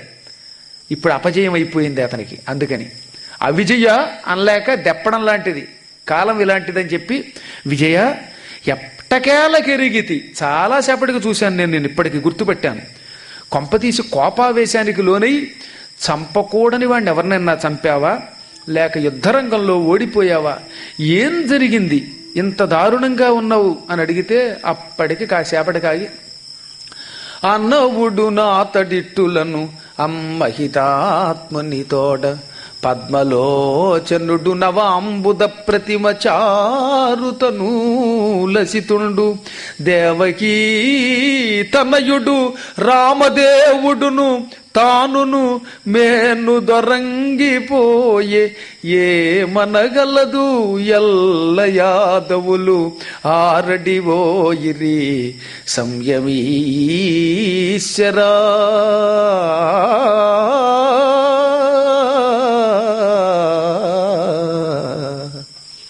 అప్పుడు ఆయన కంఠాన్ని సవరించుకొని గద్గతమైపోతూ ఉండగా, ఓ మహితాత్మా, నీకు తెలియందేముంది? ఈ సృష్టిలో మరొక దివ్యమంగళ విగ్రహాన్ని, అటువంటి విగ్రహాన్ని చూడగలమా? ఎటువంటిది? శ్రీకృష్ణుడి విగ్రహం లాంటి విగ్రహాన్ని. తామర పువ్వు రేకులు లాంటి కళ్ళు, నవాంబుద ప్రతిమ, కొత్త మేఘంలాగా, వర్షాకాలంలో కొత్తగా కనబడే మేఘాలు చాలా నల్లగా అందంగా ఉంటాయి, అలాంటి నీలమేఘఛాయ శరీరంతో తళతళలాడిపోయే స్వామి, దేవకీ పుత్రుడు, బలరాముడికి అన్నయ్య, స్వచ్ఛమైన పవిత్రమైన సుందరమైన తన శరీరాన్ని అన్నగారితో పాటు విడిచిపెట్టి వెళ్ళిపోయాడు. ఆయన విడిచిపెట్టడం ఏమిటి? యాదవులు ఆరడిపోయి వ్యర్థంగా కొట్టుకు చచ్చిపోయారు. స్వామి యుద్ధంలో సోలములు దిగిన, అస్త్రములు దిగిన లెక్క చెయ్యని వీరులకి గడ్డి పరకలకి చచ్చిపోవడం ఏమిటో ఆశ్చర్యంగా ఉంది. గడ్డి దెబ్బకి చచ్చిపోయారు, గడ్డిలా రాలిపోయారు, ఎండు గడ్డి పరకలు ఎగిరిపోయినట్టుగా ఎగిరిపోయారు గాలికి. దారిలో నన్ను బోయలు ఎదిరించారు, తుచ్చులైన బోయలు నాతో యుద్ధం చేయటం ఏమిటో నాకు ఇప్పటికీ ఆశ్చర్యంగా ఉంది. ఘన్నతర బాహుశక్తియున్నుగాండివ శక్తియు అస్త్రశక్తియున్ మనమున నచ్చి అప్పుడు మునినాథ కడంగితి నట్టకేలకు అద్ధనువు గుణంబుగూర్చితి నుదగ్రత బాహుల లేకయుండే అస్త్ర నికర మంత్ర తంత్రములు సంస్మృతి పొందక ఏమి చెప్పుదును. తండ్రి వేదవ్యాస మహర్షి, నేను ఈ దుఃఖాన్ని ఇప్పుడు తట్టుకోలేక గంగానదిలో నా శరీరాన్ని కలిపేసుకుందామా అనిపిస్తూ ఏడుస్తూ నీ దగ్గరకు వచ్చాను. ఎటువంటిది నా బాహుశక్తి! నివాత కవచ కాల కేయాదుల్ని 3 కోట్ల మందిని 14,000 మందిని విడివిడిగా సముద్రంలో దాక్కున్న రాక్షసుల్ని సంహరించాను. 18 అక్షౌహిణీల సైన్యంతో చేరి ఒక్కడిని త్రిగర్త దేశాధిపతుల్ని సుశర్మని తుక్కు కింద చంపిపారేశాను. హేమహేమీల్ని చంపాను. అదిగాక అశ్వమేధ యాగానికి నేను ఒక్కడే వెళ్ళాను. అటువంటి నా గాంధీవ శక్తి, అస్త్రశక్తి, అసలు నన్ను ఎప్పుడూ పొగుడుతూ ఉంటారు గాంధీవి గాంధీవి అని, అది ఇప్పుడు నాకు పనికి రాకుండా పోయింది. నా గాంధీవ శక్తి, అస్త్రశక్తి వ్యర్థమైపోయింది. చివరికి అతి కష్టం మీద ధనుస్సుకి బాణం ఎక్కువ పెట్టాను. ఈ శక్తి ఉదగ్రత బాహువుల లేకయుండే. పూర్వం నా బాహువులకి మంచి చురుకుదనం బలం ఉండేది, ఇప్పుడు ఆ బాహువుల్లో శక్తి లేదు. గాంధీవానికి అల్లెతాడు కూర్చలేకపోయాను, బాణం ఎక్కువ పెట్టలేకపోయాను, చేతులు ఎప్పెట్టాయి. ఇవన్నీ పక్కన పెట్టు, ఆ అస్త్రాలు మంత్రతంత్రాలు ఏవి గుర్తు రాలేదు నాకు సమయానికి. పాశుపతం వంటి అస్త్రాలన్నీ శివుడిచ్చినవి కూడా మర్చిపోయాను. గురు శారద్వత కుంభభవాదులిచ్చిన అత్యద్భుతమైన మంత్రాలన్నీ మర్చిపోయాను. బోయల్ల సంహృతికి ప్రకృతి సాయక సంపాతనములు చాలవే అని ఏనేయ దొడగ దొన్నలు చెన్నటులయ్యుండే ఒకండు చేయున్నది లేదయ్యం. బోయవాళ్ల బలానికి నా దివ్యశక్తి అంతా నశించిపోయింది. అవును, మంత్రశక్తులు లేకపోతేనే నా బాణములతో చంపలేనా? ఇవి తక్కువ బాణాలా? గాంధీవం లేదా? అక్షయ తుణీరాలు లేవా అని బోయల్ని చంపడానికి ప్రాకృతిక బాణాలు, సహజ బాణాలు వేశాను. ఈ బాణములు కూడా వాళ్ళకి తగిలి పూచిక పుల్లలైపోయాయి. దొనలు చెనటులయ్యుండే, దొనలు అంటే అమ్ముల పొదులు, అవి కూడా వ్యర్థమైపోయాయి. ఒక్క బాణం లేకుండా పోయింది. ఇంక నేనేం చేయను, అందుకే నా ముఖం ఇలా అయిపోయింది. ఇక నా కర్తవ్యం ఏమిటి? నన్ను ఏం చేయమంటావు తండ్రి అని కాళ్ళు పుచ్చుకొని ఈ కన్నీళ్లతో కడిగితే అప్పుడు ఆయన అర్జునుడి శిరస్సు మీద చేయి పెట్టి ఓదార్చి ఇలా అన్నాడు. అన్న విన్ని అమ్మకాముని క్రీడికిట్లను సంయమిదత్తోగ్రశాప నిహతి నఖిల యాదవులున్నట్లైరి దానికి నడలంగ పని లేదు హరియరుంగు మొన్న ఆ సంక్షయమన్న. నాయన, మహానుభావులైన ఋషులు పెట్టిన ఘోర శాపమది. దానికే యాదవులంతా సర్వనాశనమైపోయారు. దానికి బాధపడవలసిన అవసరం లేదు. ఇది శ్రీకృష్ణుడికి తెలియదనుకుంటున్నావా? అఖిలాండ కోటి బ్రహ్మాండ నాయకుడు విశ్వవ్యాపకుడైన విష్ణువు అంతా ఎరిగి కూడా ఈ యాదవులు అహంకరించి రేపొద్దున్న భవిష్యత్తులో నే శరీరం విడిచిపెట్టి అవతారం సారిస్తే లోకాన్ని పీడిస్తారని తెలిసి ఒక ముళ్ళు కాల్లో దిగితే తీయడానికి ఇంకో ముళ్ళు అవసరం గనక లోకంలో ఉన్న పాపాత్ములు చంపడానికి ఈ ముళ్ళును కిందకి దింపి మళ్ళీ ఈ ముళ్ళును కూడా తీవ్రకి తానే నాశనం చేసి పట్టుకుపోయాడు. ఈ విధంగా రెండింటిని, అటు శత్రుబలాన్ని ఆత్మబలాన్ని ఉపసంహరించుకుని వెళ్ళాడు. ఆయనకి తెలియదా ఈ ఋషుల శాపం? ఆయనకి ఈ ఋషుల శాపం ఒక లెక్క. చెప్పెద విను ప్రాప్తకాలం బగు పనికి నడ్డపడనేల అని ఆత్మభావించి అతడుపేక్షాపరుడై ఉండెగాక మూడు భవనములు అన్యథాత్వంబు పొందచేయ జాలువాడు కణ్వాదుల శాప ముడుప శక్తి లేకుండెనే అవశ్యంబు భావి అయిన ఎదిగాన యదునాశమై యదువే.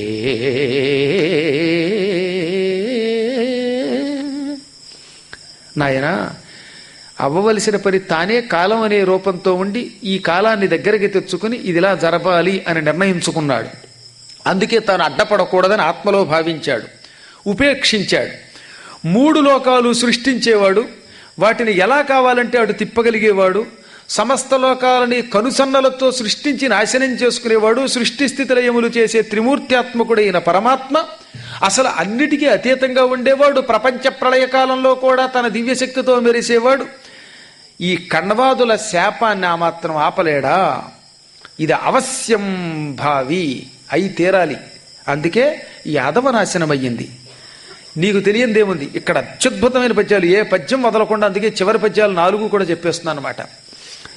నీవని చేయ నీవని చేయ నీవలని నెయ్యమునన్ కృపను అన్య సైన్యమున్ తావధియించు సోలధరతాస్ఫురణం వెసగంగ ముందర దేవుడు దానిగాల్చు భవదీయ సమల్చిత దృష్టియున్నినున్ కావడ ఆ మురాంతకుడు కాల విపర్యయమావహిల్లుటన్.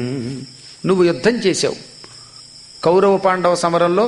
నువ్వు ఎవరి మీదకైనా బాణం ఎక్కుపెట్టి వేయగానే నీకు వరమిచ్చి నిన్ను అనుగ్రహించి అక్కడ శివుడిగా పాశుపతం ఇచ్చిన శివుడు ఆయనే, ఇక్కడ కృష్ణుడిగా నీ పక్కనున్నవాడు ఆయనే, బ్రహ్మగా ఉన్నది తానే. నీవు బాణం వేయగానే దాని మీద శివరూపంలో శూలం పుచ్చుకున్నాడు. తావధియించు శూల ధరతాస్ఫురణ బెసకంగా శూలం పుచ్చుకుని నువ్వు బాణం వేయగానే ఆ శూలంతో అవతలవాడిని పొడిచేవాడు. ఆ తర్వాత వాడిని నువ్వు వేసిన బాణం తగిలేది. నువ్వు చంపేవని అందరూ అనుకున్నారు, కానీ చంపింది ఆయన. ఇది కూడా నీకు తెలుసు. అందుకే ఏమన్నాడు, దాని కాంచు భవదీయ సమంచిత దృష్టియం. నీ దివ్యశక్తి దాన్ని చూస్తూనే ఉంది. ఎప్పటికప్పుడు నువ్వు ఆ విషయం నన్ను అడిగావు. అయినా ఆనాడు నిన్ను కాపాడి శత్రువుల మీదకి బాణం నువ్వు వేస్తే తాను చంపి నీ బాణమునకు శక్తి కలిగించిన పుణ్యాత్ముడు కావాడా ఇప్పుడు కాపాడలా. ఎందుకంటే కాలం అలా జరగాలి. ఇది కాల విపర్యయం. ఇప్పుడు ఆయన కాపాడకూడదు. తన శరీరాన్నే వదిలిపెట్టి వెళ్ళిపోయిన వాడు ఇక నీ వెనకాతలుండి దొంగలను కొడతాడా? కొంతమంది స్త్రీలలో శ్రీకృష్ణుడి ఎడల సరి అయిన భక్తి లేకపోవటం వల్లే వాళ్ళు దొంగల పాలయ్యారు, గుర్తుపెట్టుకో. అంచేత ఎవరికి ఏ యోగం ఉందో ఆ యోగం భూమి మీద వాళ్ళు చేసిన తపస్సు, వాళ్ళ పుణ్యం పాపమే. పుణ్యం ఉన్నవాళ్ళు ఒక రకంగా వెళ్ళారు, ఆ పుణ్యం లేనివాడు ఇంకో రకంగా వెళ్ళాడు. భగవంతుడితో కూడా ఉన్నవాళ్ళంతా పుణ్యాత్ములు అనుకోకండి. భారతం చెప్పే వాళ్ళందరికీ భారతం మీద భక్తి ఉందనుకోకండి. భారతం డబ్బుల కోసం చెప్పే మూర్ఖులు కూడా ఉంటారు. భారతాన్ని భక్తితో ఉపాసించే వాళ్ళు ఉంటారు. అలాగే కృష్ణుడితో ఉండి, కృష్ణుడి ఆలయంలో ఉండి కృష్ణుడు వెంట తిరిగినా కొంతమందికి ఆ భక్తి లేదు. అందుకే దొంగళ్ళు వచ్చి కొట్టి ఎత్తుకుపోవడం ఏంటి? లేకపోతే ఆడాలని ఎందుకు ఎత్తుకుపోతారు? నిజంగా ఆయన మీద భక్తి ఉంటే వాళ్ళు తీసుకెళ్ళగలరా? ఇదంతా కాల విపర్యయం, సంకల్పమాయనది. ధరణిభరంబువాపనవతారమునుందిన విష్ణుడు అత్తెరంగరుదుగా నిర్వహించి అజరామర నిష్కళ నిర్వికార భాస్వర నిజ సత్పదంబు ఉపశాంతి పరుండయి పొందే దానికిన్ కురుకులవర్య శోకమున కుందుదురే మిమిబోటి బోధనుల్. నీలాంటి జ్ఞానులకి నేను చెప్పాలా? అందుకే బోధనుడవు నువ్వు. అంటే నువ్వు బ్రహ్మజ్ఞానం కలిగిన వాడి. ఈ భూమండలం మీద అధర్మం పెరగగా ఈ అధర్మాన్ని నాశనం చేసి ధర్మాన్ని సంస్థాపన చెయ్యడం కోసం బ్రహ్మదేవుడు, భూదేవి, దేవతలు కలిసి ప్రార్థించగా ఆనాడు వరమిచ్చి దేవకీ వసుదేవుల గర్భంలో జన్మించి నంద యశోదల దగ్గర పెరిగి ఈ అఖిల భూభారాన్నంతటిని కౌరవ పాండవ సమరం అనే వంకతో నాశనం చేసి యాదవ కులాన్ని విధ్వంసం చేయించుకుని మళ్లీ తిరిగి దివ్యమంగళ విగ్రహంలో లీనమైపోయాడు ఆ వాసుదేవుడు. అనంతుడు, పరమాత్ముడు, పురుషోత్తముడు, అవ్యయుడు, అజరుడు, అమరామరుడు ఆయన. అటువంటి పరమాత్ముడి, పురుషోత్తముడి గురించి తలుచుకుని భక్తితో నమస్కరించి ఆయన అనుగ్రహం పొందడమే తప్ప, ఆయన సంకల్పమని భావించడమే తప్ప జీవి అన్నవాడెవడు దుఃఖం పొందరాదు. ఏది ఎలా జరగాలో అలా జరుగుతూ ఉంటుంది. అవనీ భారము వాపిత హరికి తోడై భీమ సహాయ గౌరవ దుర్దాంత పరాక్రమంబున కృతార్థత్వంబునంజేసి అస్త్రవితానంబును నిన్ను వాసిత నియం దైవ ప్రకారజ్ఞ నీదు వరిష్టాచరణంబునన్ సొరలు సంతోషించిరప్పోరులన్. ఇక నువ్వు అడుగుతున్నావు అస్త్రాలు ఎందుకు వెళ్ళిపోయాయని. అస్త్రములు కూడా దేవతా స్వరూపాలే. అవన్నీ శ్రీకృష్ణుడు కార్యం కోసం నీకు పంపాడు. భూమండల భారం తగ్గించడానికి శ్రీకృష్ణుడు భీముడు అనే ఇద్దరు నీ కూడా సహాయంగా ఎలా ఉన్నారో భూభారానికి ఇక్కడ చెప్పాడు. హరి భీముడు కూడా నీకు తోడు. దీంతో పాటుగా ఈ అస్త్రములు కూడా దివ్య రూపంతో నీ దగ్గరకు వచ్చాయి. అవి పనులు అయిపోయాయి. ఇక చావవలసిన వాడు చచ్చిపోయారు కాబట్టి అస్త్రాలకి ఇక నీ దగ్గర ఉండవలసిన అవసరం లేదు. అందుకే అస్త్ర వితానంబును నిన్ను వాసిచని అని. అస్త్రాలు వాటికి ఉన్న మంత్రములు ఈ కవదనలు వెళ్ళిపోయాయి. అక్షయ తూణీరాలు వెళ్ళిపోయాయి. దైవ ప్రకారజ్ఞ అని సంబోధన. దైవ లీల నీకు తెలియదా? దేవుడు ఎలా నడుపుతాడో అది తెలుసున్నవాడు ఎందుకు ఏడుస్తావు అని చెప్పడం అనమాట. ఇంకా నీవు చేసిన పనులకి దేవతలు కూడా సంతోషించారు. యుద్ధరంగంలో నీలో ధర్మం ఉన్నది, భక్తి ఉన్నది, కారణ జన్ముడవు. ఇక నువ్వన్నీ విడిచిపెట్టేయి. దీన్ని మన మనస్సులోంచి తీసి పక్కన పారేయి. వెళ్ళి శ్రీకృష్ణుడి ఆజ్ఞ ఏమిటో మనస్సులో పెట్టుకుని ధర్మరాజు దగ్గరికి వెళ్ళి వాడు గుర్తుపెట్టుకో. ఇంతకాలం నీ ఘనత అనుకుంటున్నావేమో. ప్రతి వ్యక్తికి టైం వస్తే ఎంత సన్నాసైనా పైకి వస్తాడు. మనం చూస్తూనే ఉంటాం కదా. నిన్నటిదాకా ఏదో ఉద్యోగం చేసుకుంటున్నవాడు కూడా ఫ్యాక్టరీలోనో ఇంకో చోట లేకపోతే బియ్యం అమ్ముకునేవాడు హఠాత్తుగా ఉపన్యాసం చెప్పేయచ్చు. పరమాత్మ అనుగ్రహం ఉంటే. వాడు అనుగ్రహం ఉంటే మోకం కరోతి వాచాలం ఆ మాట చెప్పాడు ఇక్కడ. బలమును బుద్ధియు చేవయు అలఘుమతి ఉల్లసిల్లు అగుకాలమునన్. మన బలం, మన బుద్ధి, మన పరాక్రమం, మన తెలివితేటలు, మన కార్యం సరి అయిన కాలం వస్తే, కలిసొచ్చే కాలం వస్తే పనిచేస్తాయి. కాబట్టి అంత కాలమే అనుకో. ఆ కాలమే పురుషోత్తముడు పరమాత్మ అనుకో. వాడు అనుగ్రహం ఉంది, అన్నీ పనిచేసాయి అనుకో. పొలియున్ కాల విపర్యయ కలనంబున బుధుల కుబ్బు కలకయు కలదే. కాల విపర్యయంతో కలిసి రానప్పుడు, దశ బాలేనప్పుడు ఇవన్నీ కూడా నశిస్తాయి. అందుకని దుర్దశ వచ్చినప్పుడు దుఃఖించక, అలాగని పనులు మానేసి ఇంట్లో ఏడుస్తూ కూర్చోక తమ కర్తవ్యం చేసుకుంటూ సుఖం కలిగినా దుఃఖం కలిగినా సమానంగా భావించాలి. ఇదంతా పరమాత్మ అనుగ్రహంతో నువ్వు బతికావు. ఆయనే శరీరం విడిచిపెట్టాక ఇంక నీకేం పని చేస్తాయి ఇవి అంచేత మారు మాట్లాడక, జ్ఞానివి పండితుడువు గనక కలక దుఃఖము, ఉబ్బు, సంతోషం రెండింటికి అతీతంగా ఉండు. సుఖ దుఃఖాలకి ద్వంద్వాతీతాలు అయిపో. కాలమూలంబు సర్వంబుగాన దీని కొండు తలపులు దక్కి మీరొత్తమంపు గతికి చనుడు నిశ్చింత వికార తనులు విడిచి ఆర్యజనంబులు వినుతి చేయ. ఈ జగత్తంతా కాలస్వరూపం. ఆ కాలమే కృష్ణుడు. కాలోస్మి అని చెప్పుకున్నాడు. అందుకే ఆయన ఈ జగత్తంతా పరమకాలస్వరూపమైన కృష్ణుడి పరమాత్ముడి యొక్క లీలాన్ని గ్రహించు. తక్కిన ఆలోచనలన్నీ విడిచిపెట్టేయి. మీరు కూడా ఇంకొండద్దు. ఉత్తమ గతికి వెళ్ళిపోండి చెప్పాడు. మీరు ఉత్తమంపు గతికి జనుడు నిశ్చింత వికారతనులు విడిచి. పైగా చింత లేకుండా విడిచిపెట్టండి. ఏ బాధ లేకుండా, మీ మనస్సులో దుఃఖం లేకుండా మీ శరీరం కూడా హాయిగా విడిచిపెట్టేయండి. ఆర్యజనంబులు వినుతి చేయ. మహాత్ములైన పండితులందరూ మిమ్మల్ని స్తుతించేలాగా మోక్షానికి వెళ్ళిపోండి అని చెప్పడంతో ఈ మౌసల పర్వం పూర్తవుతుంది. ఇంక రేపటి నుంచి వరుసగా మీకు ఈ మహాప్రస్థాన స్వర్గారోహణ పర్వములనే బుజ్జి పర్వములు కూడా పురాణ రూపంలో అందజేయబడతాయి. పరమేశ్వరుడు శ్రీకృష్ణుడు ఈ పూట మనల్ని అనుగ్రహించాడు.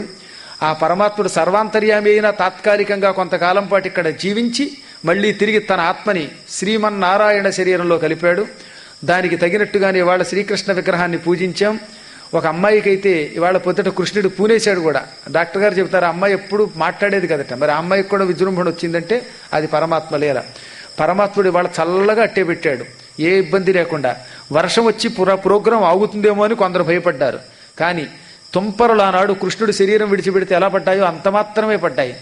కృష్ణుడు శరీరం విడిచిపెట్టారని వ్యవహారరీత్యా అంటారు అనకూడదు. అవతారం పరిసమాప్తి చేసి మూల విరాట్ అయ్యాడు ఆయన. ఈ అద్భుత ఘట్టం మిమ్మల్ని కాపాడుగాక అంటూ శ్రీకృష్ణ పరమాత్మకి పూజ చేసినటువంటి ఆ పూజాక్షతలు వెళ్ళేటప్పుడు అందరూ కూడా కాసిన తీసుకుని శిరస్సు మీద వేయించుకుని మరీ వెళ్ళవలసిందిగా కోరుతున్నాను. స్వస్తి చెప్పడానికి ముందుగా తక్కిన కార్యక్రమాలు ఉంటాయి కనుక ఇన్నాళ్ళు దాదాపుగా ఈసారి 13 దాదాపు ఏమిటి పూర్తిగా మొట్టమొదట ఆదిపర్వం 7 రోజులు, శాంతి పర్వం నుంచి 13 రోజులు, ఏకధాటిగా ఇది 13 అది 7 20 రోజులు, మొత్తం 59 రోజుల కార్యక్రమంలో 20 రోజులు నాది, 39 3 60 అనుకోండి. 320s ఒక 20 నాదనమాట. ప్లెంటీగా చెప్పాను నేను బాగా. భగవంతుడు అనుగ్రహించాడు. మీరు కూడా బ్రహ్మానందం పొందారు. ఎక్కడెక్కడి నుంచో పొరుగోళ్లలో కూడా అన్ని ఓళ్లలో వింటున్నారు. విన్నవాళ్ళందరూ కూడా నా ఫోన్ నెంబర్ ఎలాగో మరి దొరికేసింది, కొందరు చేసేశారు. దొరకని వాళ్ళు డాక్టర్ గారి ద్వారా వాళ్ళ ద్వారా ఆనందం అని వెలిబుచ్చారు. ఈ కార్యక్రమంలో అందరికీ మంగళాశాసనం ఇస్తూ మీ అందరికీ వచ్చిన వాళ్ళకి వింటున్న వాళ్ళకి ప్రత్యేకంగా ఈసారి ఈ TCNకి ఇస్తున్నాను. TCN TNCయా? TCNగా తణుకు ఛానల్లో ఇది లైవ్ ఇవ్వడం అంటే మాటల మహాభారతం అంటే అసలు పద్మాకర్ గారు పురాణం ఇవ్వడమే గొప్ప. ఇంక అందులో ఏం సందేహం లేదు. ఈ మాట అన్నానని ఏమనుకోవద్దు. దాంతోపాటుగా ఒక మహాభారతం, ఒక అద్భుతమైన ప్రాజెక్ట్. ఇంతకాలం పాటు ఎంత ఓపిక ఉండాలి మరి. అంత దాన్ని అందరికీ ఇచ్చి దాదాపు 1,00,000 పైచులకు వింటున్నారని మాత్రం నాకు రేటింగ్ తెలిసింది. అంతమందికి ఏర్పాటు చేసినందుకు మరీ ఇస్తున్నాను. ఇంకా మా డాక్టర్ గారి గురించి పొగిడితే నన్ను నేను పొగుడుకున్నట్టు అవుతుంది. ఆ కృష్ణుడే ప్రస్తుతం ఈ కృష్ణుడు అనుకోండి, కాసేపు కలియుగ కృష్ణుడైన ఆ శక్తి ఇందులో ఆవహించి వాళ్ళ తల్లిదండ్రుల సంస్కారంట. ఇందాక ఒక పెద్ద ఆయన వచ్చారు, నేను ఎక్కువసేపు కూర్చోలేకపోతున్నానండి అని చెప్పి నా దగ్గర కూర్చుని వెళ్ళారు. సుశర్మ గారు నేను అందరం ఉండగా ఆయన చెప్పుకొచ్చారు వాళ్ళ తండ్రి గారు ఎంత గొప్పవారు, ఆ పెద్దవాళ్ళు ఎంత వాళ్ళు దత్తత రావటం అవన్నీ చెప్పుకొచ్చి ఫ్రీగా చదువు చెప్పారట. ఆయన SSLC చదువుకుని హిందీ పండిట్టారట. ఇవన్నీ చెప్పుకొచ్చారు. అంత సంస్కారం ఆ కొడుకు రూపంలో వచ్చిందండి. డొనేషన్ లేకుండా ఆ రోజుల్లో MBBS సీటు తీసుకున్న కొట్టేశారండి ఈయన. ఆ మాట అన్నాడు ఆయన. అంత గొప్ప వ్యక్తులు కాబట్టి భగవంతుడు అందులో దూరాడు. ఆయన దూరిలో ఆయన మనస్సులో దూరిన ఈ పిల్లలు కూడా సాయం చేయకపోతే, కెమెరా ఈయన చెయ్యకపోతే, ఈ పురుగులు కూడా నోట్లోకి వెళ్లకుండా ఇక్కడే తిరగకపోతే, మీరందరూ కూడా ఆఖరి రోజున ఎంతమంది రాకపోతే, ఎంత టీవీల దగ్గర కూర్చున్నా టీవీగా నా దగ్గర ఉంటే అదొక లాభం. కాబట్టి అందరికీ కూడా ఆఖరికి నేను 3 సార్లు పిలిస్తే 4వ సారి వచ్చినా సరే పాపం అడగగానే టీ ఇచ్చి ఎంతో పాపం సేవ చేసినటువంటి వంట భోజనం పెట్టిన వాడితో సైతంగా, నాకు కూడా వచ్చిన కుర్రాడితో సైతంగా అందరికీ పేరు పేరు నా మంగళాశాసనాలు అందజేస్తూ తదనంతర